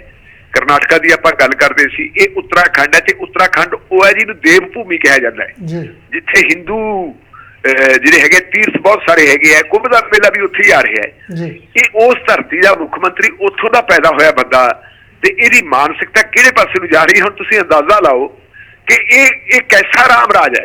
ਜੇ ਇਹਨੂੰ ਅਸੀਂ ਰਾਮ ਰਾਜ ਕਵਾਂਗੇ ਤਾਂ ਫਿਰ ਮੈਨੂੰ ਇਹ ਦੱਸੋ ਵੀ ਰਾਕਸ਼ ਰਾਜ ਕਿਹੋ ਜਿਹਾ ਹੋਊਗਾ। ਜੇ ਸੱਚਮੁੱਚ ਰਾਕਸ਼ ਹੋ ਜਾਏ, ਇਹ ਮੈਂ ਤਾਂ ਸਮਝਦਾ ਕਿ ਅਸਲ ਵਿੱਚ ਆ ਰਾਕਸ਼ ਰਾਜ ਹੈ ਕਿ ਤੁਸੀਂ ਇਸ ਜ਼ਮਾਨੇ ਦੇ ਵਿੱਚ ਜਦੋਂ ਮਨੁੱਖ ਜਿਹੜਾ ਹੈਗਾ ਚੰਦ ਤਾਰਿਆਂ ਨੂੰ ਸਰ ਕਰਨ ਦੇ ਉੱਤੇ ਲੱਗਿਆ ਹੋਇਆ ਹੈ, ਉਸ ਯੁੱਗ ਦੇ ਵਿੱਚ ਤੁਸੀਂ ਆਪਣੀ ਇੰਨੀ ਰੂੜੀਵਾਦੀ ਸੈਕਟੇਰੀਅਨ ਸੋਚ ਦੇ ਮਾਲਕ ਹੋ ਔਰ ਉਹ ਵੀ ਕੋਈ ਹੋਰ ਨਹੀਂ, ਉਹ ਵੀ ਮੁੱਖ ਮੰਤਰੀ ਤੇ ਮੰਤਰੀ ਹੋਣ। ਇਹ ਭਾਰਤੀ ਲੋਕਤੰਤਰ ਦਾ ਮੇਰਾ ਖਿਆਲ ਹੈ ਵੀ ਐਡੂ ਵੱਡਾ ਕੋਈ ਹੋਰ ਜਨਾਜ਼ਾ ਨਹੀਂ ਨਿਕਲ ਸਕਦਾ ਜਿਵੇਂ ਸਾਡੇ ਮੁੱਖ ਮੰਤਰੀ ਕੱਢ ਰਹੇ ਹੈ ਜੀ। ਢਿੱਲੋਂ ਸਾਹਿਬ, ਇੱਕ ਵੀਡੀਓ ਸਾਹਮਣੇ ਆਈ ਹੈ ਜੀ ਬਲਦੇਵ ਸਿੰਘ ਵਡਾਲਾ ਦੀ। ਉਹ ਕਹਿੰਦੇ ਆ ਜੀ ਸ਼੍ਰੀ ਦਰਬਾਰ ਸਾਹਿਬ ਅੰਮ੍ਰਿਤਸਰ ਦੇ ਵਿੱਚ ਜਿਹੜਾ ਸੀਵਰੇਜ ਦੇ ਜਾਂ ਇੱਟਾਂ ਆ, ਉੱਥੇ ਇੱਟਾਂ ਦਾ ਕੰਮ ਚੱਲ ਰਿਹਾ ਤਾਂ ਉੱਥੇ ਜਿਹੜੀਆਂ ਇੱਟਾਂ ਉਹਦੇ ਉੱਤੇ ਲਿਖਿਆ ਜੈ ਸ਼੍ਰੀ ਰਾਮ, ਜੈ ਸ਼੍ਰੀ ਰਾਮ ਦੀਆਂ ਇੱਟਾਂ ਲਾਈਆਂ ਜਾ ਰਹੀਆਂ ਤੇ ਉਹ ਕਹਿੰਦੇ ਅਸੀਂ ਉਹਨੂੰ ਪੱਟਾਂਗੇ ਜੇ ਸ਼੍ਰੋਮਣੀ ਕਮੇਟੀ ਨੇ ਨਾ ਪੱਟੀਆਂ। ਇਹ ਨਹੀਂ ਤਾਂ ਥੋੜ੍ਹੇ ਸਮੇਂ ਬਾਅਦ 10 20 50 ਸਾਲਾਂ ਬਾਅਦ ਇਹਨਾਂ ਨੇ ਮੁੜ ਕੇ ਇੱਟਾਂ ਪੱਟ ਕੇ ਕਹਿਣਾ ਜੀ ਇੱਥੇ ਸ਼੍ਰੀ ਰਾਮ ਚੰਦਰ ਦਾ ਜਨਮ ਹੋਇਆ ਸੀਗਾ। ਪਰ ਪਤਾ ਨਹੀਂ ਕਿੱਥੇ ਕਿੱਥੇ ਮੁੜ ਕੇ ਰਾਮ ਚੰਦਰ ਜੰਮਿਆ ਸੀਗਾ। ਉਹ ਵਿਵਾਦ ਖੜਾ ਹੋਣ ਦੀ ਪੂਰੀ ਸੰਭਾਵਨਾ ਕੋਈ ਹੈ? ਇਹਦੇ ਬਾਰੇ ਅਪਡੇਟ ਜੀ। ਨਹੀਂ, ਇਹ ਵੈਸੇ ਗੱਲ ਹੈ ਜੀ, ਮੈਂ ਵੀਡੀਓ ਨਹੀਂ ਦੇਖੀ ਫਿਲਹਾਲ, ਲੇਕਿਨ ਇਹ ਗੱਲ ਸਪਸ਼ਟ ਹੈ, ਅਖਬਾਰਾਂ ਦੇ ਵਿੱਚ ਵੀ ਇਹ ਖਬਰਾਂ ਲੱਗੀਆਂ ਕਿ ਇਸ ਕਿਸਮ ਦੀਆਂ ਕੁਝ ਜਿਹੜੀਆਂ ਇੱਟਾਂ ਵਗੈਰਾ ਉੱਥੇ ਲਾਉਣ ਦੀਆਂ ਗੱਲਾਂ ਚੱਲ ਰਹੀਆਂ ਜਾਂ ਚੱਲੀ ਜਾਣਗੀਆਂ, ਕਿਉਂਕਿ ਇਹ ਬੜੇ ਤਰੀਕੇ ਨਾਲ ਜਿਹੜਾ ਨਾ ਚੰਦੀ ਸਾਹਿਬ ਸਿੱਖ ਧਰਮ ਨੂੰ ਜਿਹੜਾ ਹੈ ਟਾਰਗੇਟ ਕਰਨ ਵਾਸਤੇ ਇਹੀ ਕੁਝ ਕੀਤਾ ਸੀ ਅਯੁੱਧਿਆ 'ਚ। ਜਿਹੜਾ ਅਯੁੱਧਿਆ ਦੇ ਵਿੱਚ ਬਾਬਰੀ ਮਸਜਿਦ ਸੀ, ਬਾਬਰੀ ਮਸਜਿਦ ਦੇ ਵਿੱਚ ਵੀ 1949 ਦੇ ਵਿੱਚ ਮੂਰਤੀਆਂ ਜਾ ਕੇ ਸਥਾਪਿਤ ਕੀਤੀਆਂ ਸੀ, ਸਾਰੀ ਦੁਨੀਆ ਨੂੰ ਪਤਾ ਹੈ। ਔਰ ਸੁਪਰੀਮ ਕੋਰਟ ਨੇ ਆਪਣੀ ਜੱਜਮੈਂਟ ਦੇ ਵਿੱਚ ਦਾ ਜ਼ਿਕਰ ਵੀ ਕੀਤਾ ਕਿ ਹਾਂ 1949 ਵਿੱਚ ਰੱਖੀਆਂ ਸੀ। ਜਿਹੜਾ ਡਿਸਟ੍ਰਿਕਟ ਮੈਜਿਸਟ੍ਰੇਟ ਸੀ ਉਸ ਵੇਲੇ ਦਾ, ਤੇ ਬਾਅਦ ਦੇ ਵਿੱਚ ਇਹ ਜਿਹੜੀ RSS ਨੇ ਆਪਦੀ ਜਿਹੜੀ ਉਸ ਵੇਲੇ ਦੀ ਪਾਰਟੀ ਸੀ ਜਨਸੰਘ ਤੋਂ ਉਸ ਬੰਦੇ ਨੂੰ ਟਿਕਟ ਵੀ ਦਵਾਈ ਸੀਗੀ। ਬਿਲਕੁਲ ਤੁਹਾਡੀ ਗੱਲ ਵੀ ਠੀਕ ਹੈ ਤੇ ਬਲਦੇਵ ਸਿੰਘ ਵਡਾਲਾ ਹੋਰਾਂ ਦੀ ਗੱਲ ਵੀ ਇਹ ਠੀਕ ਹੈ ਕਿ ਇੱਕ ਗਿਣੀ ਮਿੱਥੀ ਸਾਜ਼ਿਸ਼ ਦੇ ਨਾਲ ਦਰਬਾਰ ਸਾਹਿਬ ਦੇ ਉੱਤੇ ਕਲੇਮ ਕਰਨ ਦਾ ਇਹ ਯਤਨ ਕੀਤਾ ਜਾ ਰਿਹਾ ਹੈ ਕਿ ਹਾਂ ਇਹ ਵੀ ਕਿਸੇ ਦਾ ਮਤਲਬ ਸਿੱਖ ਭਾਈਚਾਰੇ ਦਾ ਅਸੀਂ ਧਾਰਮਿਕ ਕੇਂਦਰ ਮੰਨਦੇ ਨਹੀਂ ਤਾਂ ਹੈਗਾ, ਲੇਕਿਨ ਉਹ ਇਹਨੂੰ ਇੱਕ ਹਿੰਦੂ ਤੀਰਥ ਸਥਾਨ ਬਣਾਉਣ ਵਾਲੇ ਪਾਸੇ ਨੂੰ ਵੱਧ ਰਹੇ ਹੈ। ਔਰ ਇਹ ਤਾਂ ਤੁਸੀਂ ਦੇਖੋ ਨਾ, ਪਿਛਲੇ ਲੰਬੇ ਸਮੇਂ ਦੇ ਤੋਂ ਇਹ ਚਰਚਾ ਵੀ ਚੱਲ ਰਹੀ ਹੈ ਕਿ ਜਿਹੜੇ ਦਰਵਾਜ਼ੇ ਦਰਬਾਰ ਸਾਹਿਬ ਨੂੰ ਲੱਗੇ ਸੀ, ਸੋਮਨਾਥ ਮੰਦਿਰ ਦੇ ਜਿਹੜੇ ਢਾਲ ਵੀ ਪੱਟ ਕੇ ਲੈ ਕੇ ਆਏ ਸੀ ਤੇ ਸਿੱਖਾਂ ਨੇ ਛੁਡਵਾ ਕੇ ਇੱਥੇ ਲਾਏ ਸੀ, ਉਹ ਵੀ ਵਾਰ-ਵਾਰ RSS ਵੱਲੋਂ ਮੰਗੇ ਜਾ ਰਹੇ ਸੀ। ਇੱਕ ਵਾਰੀ ਤਾਂ ਉਹ ਲੋਹਾਰ ਵੀ ਦਿੱਤੇ ਸੀ, ਅੱਜ ਨਹੀਂ ਮੈਨੂੰ ਪਤਾ ਵੀ ਇਹਨਾਂ ਦਾ ਸਟੇਟਸ ਕੀ ਹੈ, ਵੀ ਉਹ ਦਰਵਾਜ਼ੇ ਹੈਗੇ ਕਿ ਹੈ ਨਹੀਂ, ਪਰ ਉਦੋਂ ਉਹਨਾਂ ਨੇ ਲੋਹਾਏ ਸੀ ਕਿ ਜੀ ਸਾਡੇ ਦਰਵਾਜ਼ੇ ਸਾਨੂੰ ਵਾਪਸ ਕਰੋ। ਸੋ ਇਹੋ ਜਿਹਾ ਕੁਛ ਚੱਲਦਾ ਰਹਿੰਦਾ ਜੀ। 1999 ਦੇ ਵਿੱਚ ਜਦੋਂ ਤ੍ਰੈ ਸ਼ਤਾਬਦੀ ਮਨਾਈ ਹੈ, ਖਾਲਸੇ ਦਾ 300 ਸਾਲਾ ਮਨਾਇਆ ਹੈ, ਖਾਲਸੇ ਦੇ ਸਮਝ ਲਓ ਤੁਸੀਂ ਸਾਜਨਾ ਦਿਵਸ ਦਾ, ਉਸ ਵੇਲੇ ਜਿਹੜਾ 100 ਕਰੋੜ ਰੁਪਈਆ ਰਾਸ਼ਟਰੀ ਸਿੱਖ ਸੰਗਤ ਨੂੰ ਦਿੱਤਾ ਸੀ ਅਟਲ ਬਿਹਾਰੀ ਵਾਜਪਾਈ ਨੇ, ਉਹਦੇ ਵਿੱਚੋਂ ਇੱਕ ਕਿਤਾਬ ਛਾਪੀ ਗਈ ਸੀ ਸਿੱਖ ਇਤਿਹਾਸ, ਹਿੰਦੀ ਦੀ ਕਿਤਾਬ ਸੀ ਔਰ ਉਸ ਕਿਤਾਬ ਦੇ ਉੱਤੇ ਸ਼੍ਰੋਮਣੀ ਗੁਰਦੁਆਰਾ ਪ੍ਰਬੰਧਕ ਕਮੇਟੀ ਦੀ ਮੋਹਰ ਲੱਗੀ ਸੀ। ਸ਼ੇਰਾਂ ਨੇ ਪੜ੍ਹੀ ਨਹੀਂ ਕਿਸੇ ਨੇ ਵੀ ਇਹ ਕਿਤਾਬ ਦੇ ਵਿੱਚ ਕੀ ਲਿਖਿਆ ਹੋਇਆ ਹੈ ਔਰ ਸਾਡੇ ਗੁਰੂਆਂ ਬਾਰੇ, ਸਾਡੇ ਸਿੱਖ ਧਰਮ ਬਾਰੇ ਬੜੇ ਇਤਰਾਜ਼ਯੋਗ ਸ਼ਬਦ ਲਿਖੇ ਹੋਏ ਸੀ ਉਹਦੇ 'ਚ। ਇਹ ਸਾਰਾ ਕੁਝ ਜਿਹੜਾ ਹੋ ਰਿਹਾ ਜੀ, ਇਹ ਤਾਂ ਮੌਕੇ ਦੇ ਮਾਲਕਾਂ ਦੀ ਮਰਜ਼ੀ ਨਾਲ ਹੋ ਰਿਹਾ। ਮੌਕੇ ਦੇ ਮਾਲਕਾਂ ਦੀ ਮਰਜ਼ੀ ਤੋਂ ਬਗੈਰ ਕਿਵੇਂ ਹੋਊਗਾ ਇਹ ਸਭ ਕੁਝ? ਬਿਲਕੁਲ ਜੀ। ਇਹਦੇ ਲਈ ਸ਼੍ਰੋਮਣੀ ਗੁਰਦੁਆਰਾ ਪ੍ਰਬੰਧਕ ਕਮੇਟੀ ਜਵਾਬਦੇਹ ਹੈ ਜੀ। ਬਿਲਕੁਲ ਵਾਕਿਆ ਢਿੱਲੋਂ ਸਾਹਿਬ, ਮੈਂ ਟਰਾਈ ਕਰੂੰਗਾ ਸਵੇਰੇ ਜਿਹੜਾ ਵਡਾਲਾ ਸਾਹਿਬ ਨੂੰ ਮੈਂ ਜਿਹੜਾ ਸਵੇਰੇ 9 ਤੋਂ 11 ਵਜੇ ਤੱਕ ਪ੍ਰੋਗਰਾਮ ਹੁੰਦਾ ਉਹਦੇ ਵਿੱਚ ਲਿਆਂਦਾ ਜਾਵੇ। ਇੱਕ ਖਬਰ ਹੋਰ ਵੀ ਆਈ ਜੀ, ਕਹਿੰਦੇ ਦਿੱਲੀ ਕਮੇਟਾਂ ਚੋਣਾਂ ਲੜਨ ਲਈ ਕਹਿੰਦੇ ਅਕਾਲੀ ਦਲ ਬਾਦਲ ਦੀ ਮਾਨਤਾ ਹੋ ਸਕਦੀ ਹੈ ਰੱਦ। ਇਹ ਜੀ ਜਿਹੜੀ ਦਿੱਲੀ ਦੀ ਆਮ ਆਦਮੀ ਪਾਰਟੀ ਦੀ ਸਰਕਾਰ ਹੈ, ਪਹਿਲਾਂ ਉਹਨੇ ਕਹਿ ਦਿੱਤਾ ਸੀ ਕਿ ਅਕਾਲੀ ਦਲ ਧਾਰਮਿਕ ਪਾਰਟੀ ਹੈ ਜੀ, ਲੇਕਿਨ ਇਹਦਾ ਸਭ ਤੋਂ ਤਕੜਾ ਵਿਰੋਧ ਜਿਹੜਾ HS ਫੂਲਕਾ ਸਾਹਿਬ ਨੇ ਕੀਤਾ ਸੀ। ਉਹਨਾਂ ਨੇ ਕਿਹਾ ਸੀ ਕਿ ਤੁਸੀਂ ਇਹਨੂੰ ਧਾਰਮਿਕ ਪਾਰਟੀ ਕਿਵੇਂ ਕਹੋਗੇ ਜਿਹੜੀ ਪਾਰਟੀ ਨੇ ਭਾਰਤ ਦੇ ਚੋਣ ਕਮਿਸ਼ਨ ਨੂੰ ਸੰਵਿਧਾਨ ਦਿੱਤਾ ਹੋਇਆ ਆਪਦਾ, ਤੇ ਆਪਣੇ ਆਪ ਨੂੰ ਇਹ ਸੈਕੂਲਰ ਪਾਰਟੀ ਕਹਿੰਦੀ ਹੈ, ਚੋਣਾਂ ਲੜਦੀ ਹੈ। ਧਾਰਮਿਕ ਪਾਰਟੀ ਇਹ ਕਿਵੇਂ ਹੋ ਗਈ? ਹੁਣ ਦਿੱਲੀ ਦੀ ਸਰਕਾਰ ਨੇ ਕਹਿੰਦੇ ਜੀ ਆਪਣਾ ਮੂਡ ਬਦਲ ਲਿਆ। ਜਿਹੜਾ ਸ਼੍ਰੋਮਣੀ ਗੁਰਦੁਆਰਾ ਪ੍ਰਬੰਧਕ ਕਮੇਟੀ ਦੇ ਨਾਲ ਸੰਬੰਧਿਤ ਮੰਤਰੀ ਹੈ ਜਿਹਦੇ ਮਤਹਿਤ ਇਹ ਮਹਿਕਮਾ ਆਉਂਦਾ ਹੈ, ਉਹਨੇ ਕਹਿ ਦਿੱਤਾ ਕਿ ਨਹੀਂ ਅਸੀਂ ਜੀ ਇਹਨੂੰ ਧਾਰਮਿਕ ਪਾਰਟੀ ਨਹੀਂ ਮੰਨਦੇ, ਇਹ ਸਿਆਸੀ ਪਾਰਟੀ ਹੈ। ਅੱਜ ਸ਼ਾਇਦ ਦਿੱਲੀ ਹਾਈ ਕੋਰਟ ਦੇ ਵਿੱਚ ਇਹਦੇ ਤੇ ਦਿੱਲੀ ਦੀ ਅਦਾਲਤ ਦੇ ਵਿੱਚ ਸੁਣਵਾਈ ਹੋਣੀ ਹੈ ਜਾਂ ਕਮਿਸ਼ਨ ਦੇ ਕੋਲੇ ਸੁਣਵਾਈ ਹੋਣੀ ਹੈ। ਉੱਥੇ ਇਹਨਾਂ ਨੇ ਕਹਿੰਦੇ ਜੀ ਅਸੀਂ ਜਿਹੜਾ ਹੈਗਾ ਪੁਰਾਣੇ ਸਾਰੇ ਫੈਸਲੇ ਤਬਦੀਲ ਕਰਕੇ ਨਵਾਂ ਸਟੈਂਡ ਲਵਾਂਗੇ। ਉਹ ਨਵਾਂ ਸਟੈਂਡ ਲਿਆ ਜਾ ਸਕਦਾ ਹੈ, ਪਤਾ ਲੱਗੂ ਸ਼ਾਮ ਤੱਕ ਕੀ ਉਹਦਾ ਰਿਜ਼ਲਟ ਆਉਂਦਾ ਹੈ, ਉਹ ਆਪਾਂ ਕੱਲ ਡਿਸਕਸ ਕਰਾਂਗੇ ਜੀ ਜ਼ਰੂਰ। ਜੀ ਬਿਲਕੁਲ ਜੀ, ਧੰਨਵਾਦ ਢਿੱਲੋਂ ਸਾਹਿਬ, ਇੰਨੀ ਭਰਪੂਰ ਜਾਣਕਾਰੀ ਦੇਣ ਲਈ ਬਹੁਤ ਬਹੁਤ ਸ਼ੁਕਰੀਆ ਜੀ। ਸ਼ੁਕਰੀਆ ਜੀ, ਮਿਹਰਬਾਨੀ। ਹਾਂ ਬਿਲਕੁਲ ਜੀ, ਕੱਲ ਨੂੰ ਤੁਹਾਡੇ ਨਾਲ ਭਾਈ ਦਲਬੀਰ ਸਿੰਘ ਨਿੱਜਰ ਹੋਣਗੇ ਜੀ, ਤੇ ਉਹ ਪ੍ਰੋਗਰਾਮ ਕਰਨਗੇ, ਤੇ ਆਪਣਾ ਵੀ ਜਿਹੜਾ ਪ੍ਰੋਗਰਾਮ ਦਾ ਸਮਾਂ ਸਮਾਪਤ ਆ। ਕੱਲ ਸਵੇਰੇ ਤੋਂ 9 ਵਜੇ ਤੋਂ ਲੈ ਕੇ 11 ਵਜੇ ਤੱਕ ਤੁਹਾਨੂੰ ਮਿਲਾਂਗੇ ਫਿਰ PTN 24 ਤੇ ਨਾਲ ਹੀ ਰੇਡੀਓ 1690 AM ਤੇ। ਮੈਂ ਟਰਾਈ ਕਰੂੰਗਾ ਜੀ, ਪ੍ਰੋਮਿਸ ਨਹੀਂ ਕਰਦਾ, ਬਲਦੇਵ ਸਿੰਘ ਵਡਾਲਾ ਜਿਨ੍ਹਾਂ ਨੇ ਮੁੱਦਾ ਚੱਕਿਆ ਆ, ਮੈਂ ਉਹਨਾਂ ਨੂੰ ਸਵੇਰੇ ਤੁਹਾਡੇ ਨਾਲ ਰੂਬਰੂ ਕੀਤਾ ਜਾਵੇ, ਉਹਨਾਂ ਨੂੰ ਸਵਾਲ ਕੀਤੇ ਜਾਣ। ਤੇ ਮਿਲਦੇ ਹਾਂ ਜੀ ਸਵੇਰੇ 9 ਵਜੇ ਫਿਰ ਦੁਬਾਰਾ, ਜੀ ਪਰਮਾਤਮਾ ਨੇ ਚਾਹਿਆ। ਦਿਓ ਇਜਾਜ਼ਤ, ਨਾਨਕ ਨਾਮ ਚੜ੍ਹਦੀ ਕਲਾ, ਤੇਰੇ ਭਾਣੇ ਸਰਬੱਤ ਦਾ ਭਲਾ। ਸਤਿ ਸ਼੍ਰੀ ਅਕਾਲ।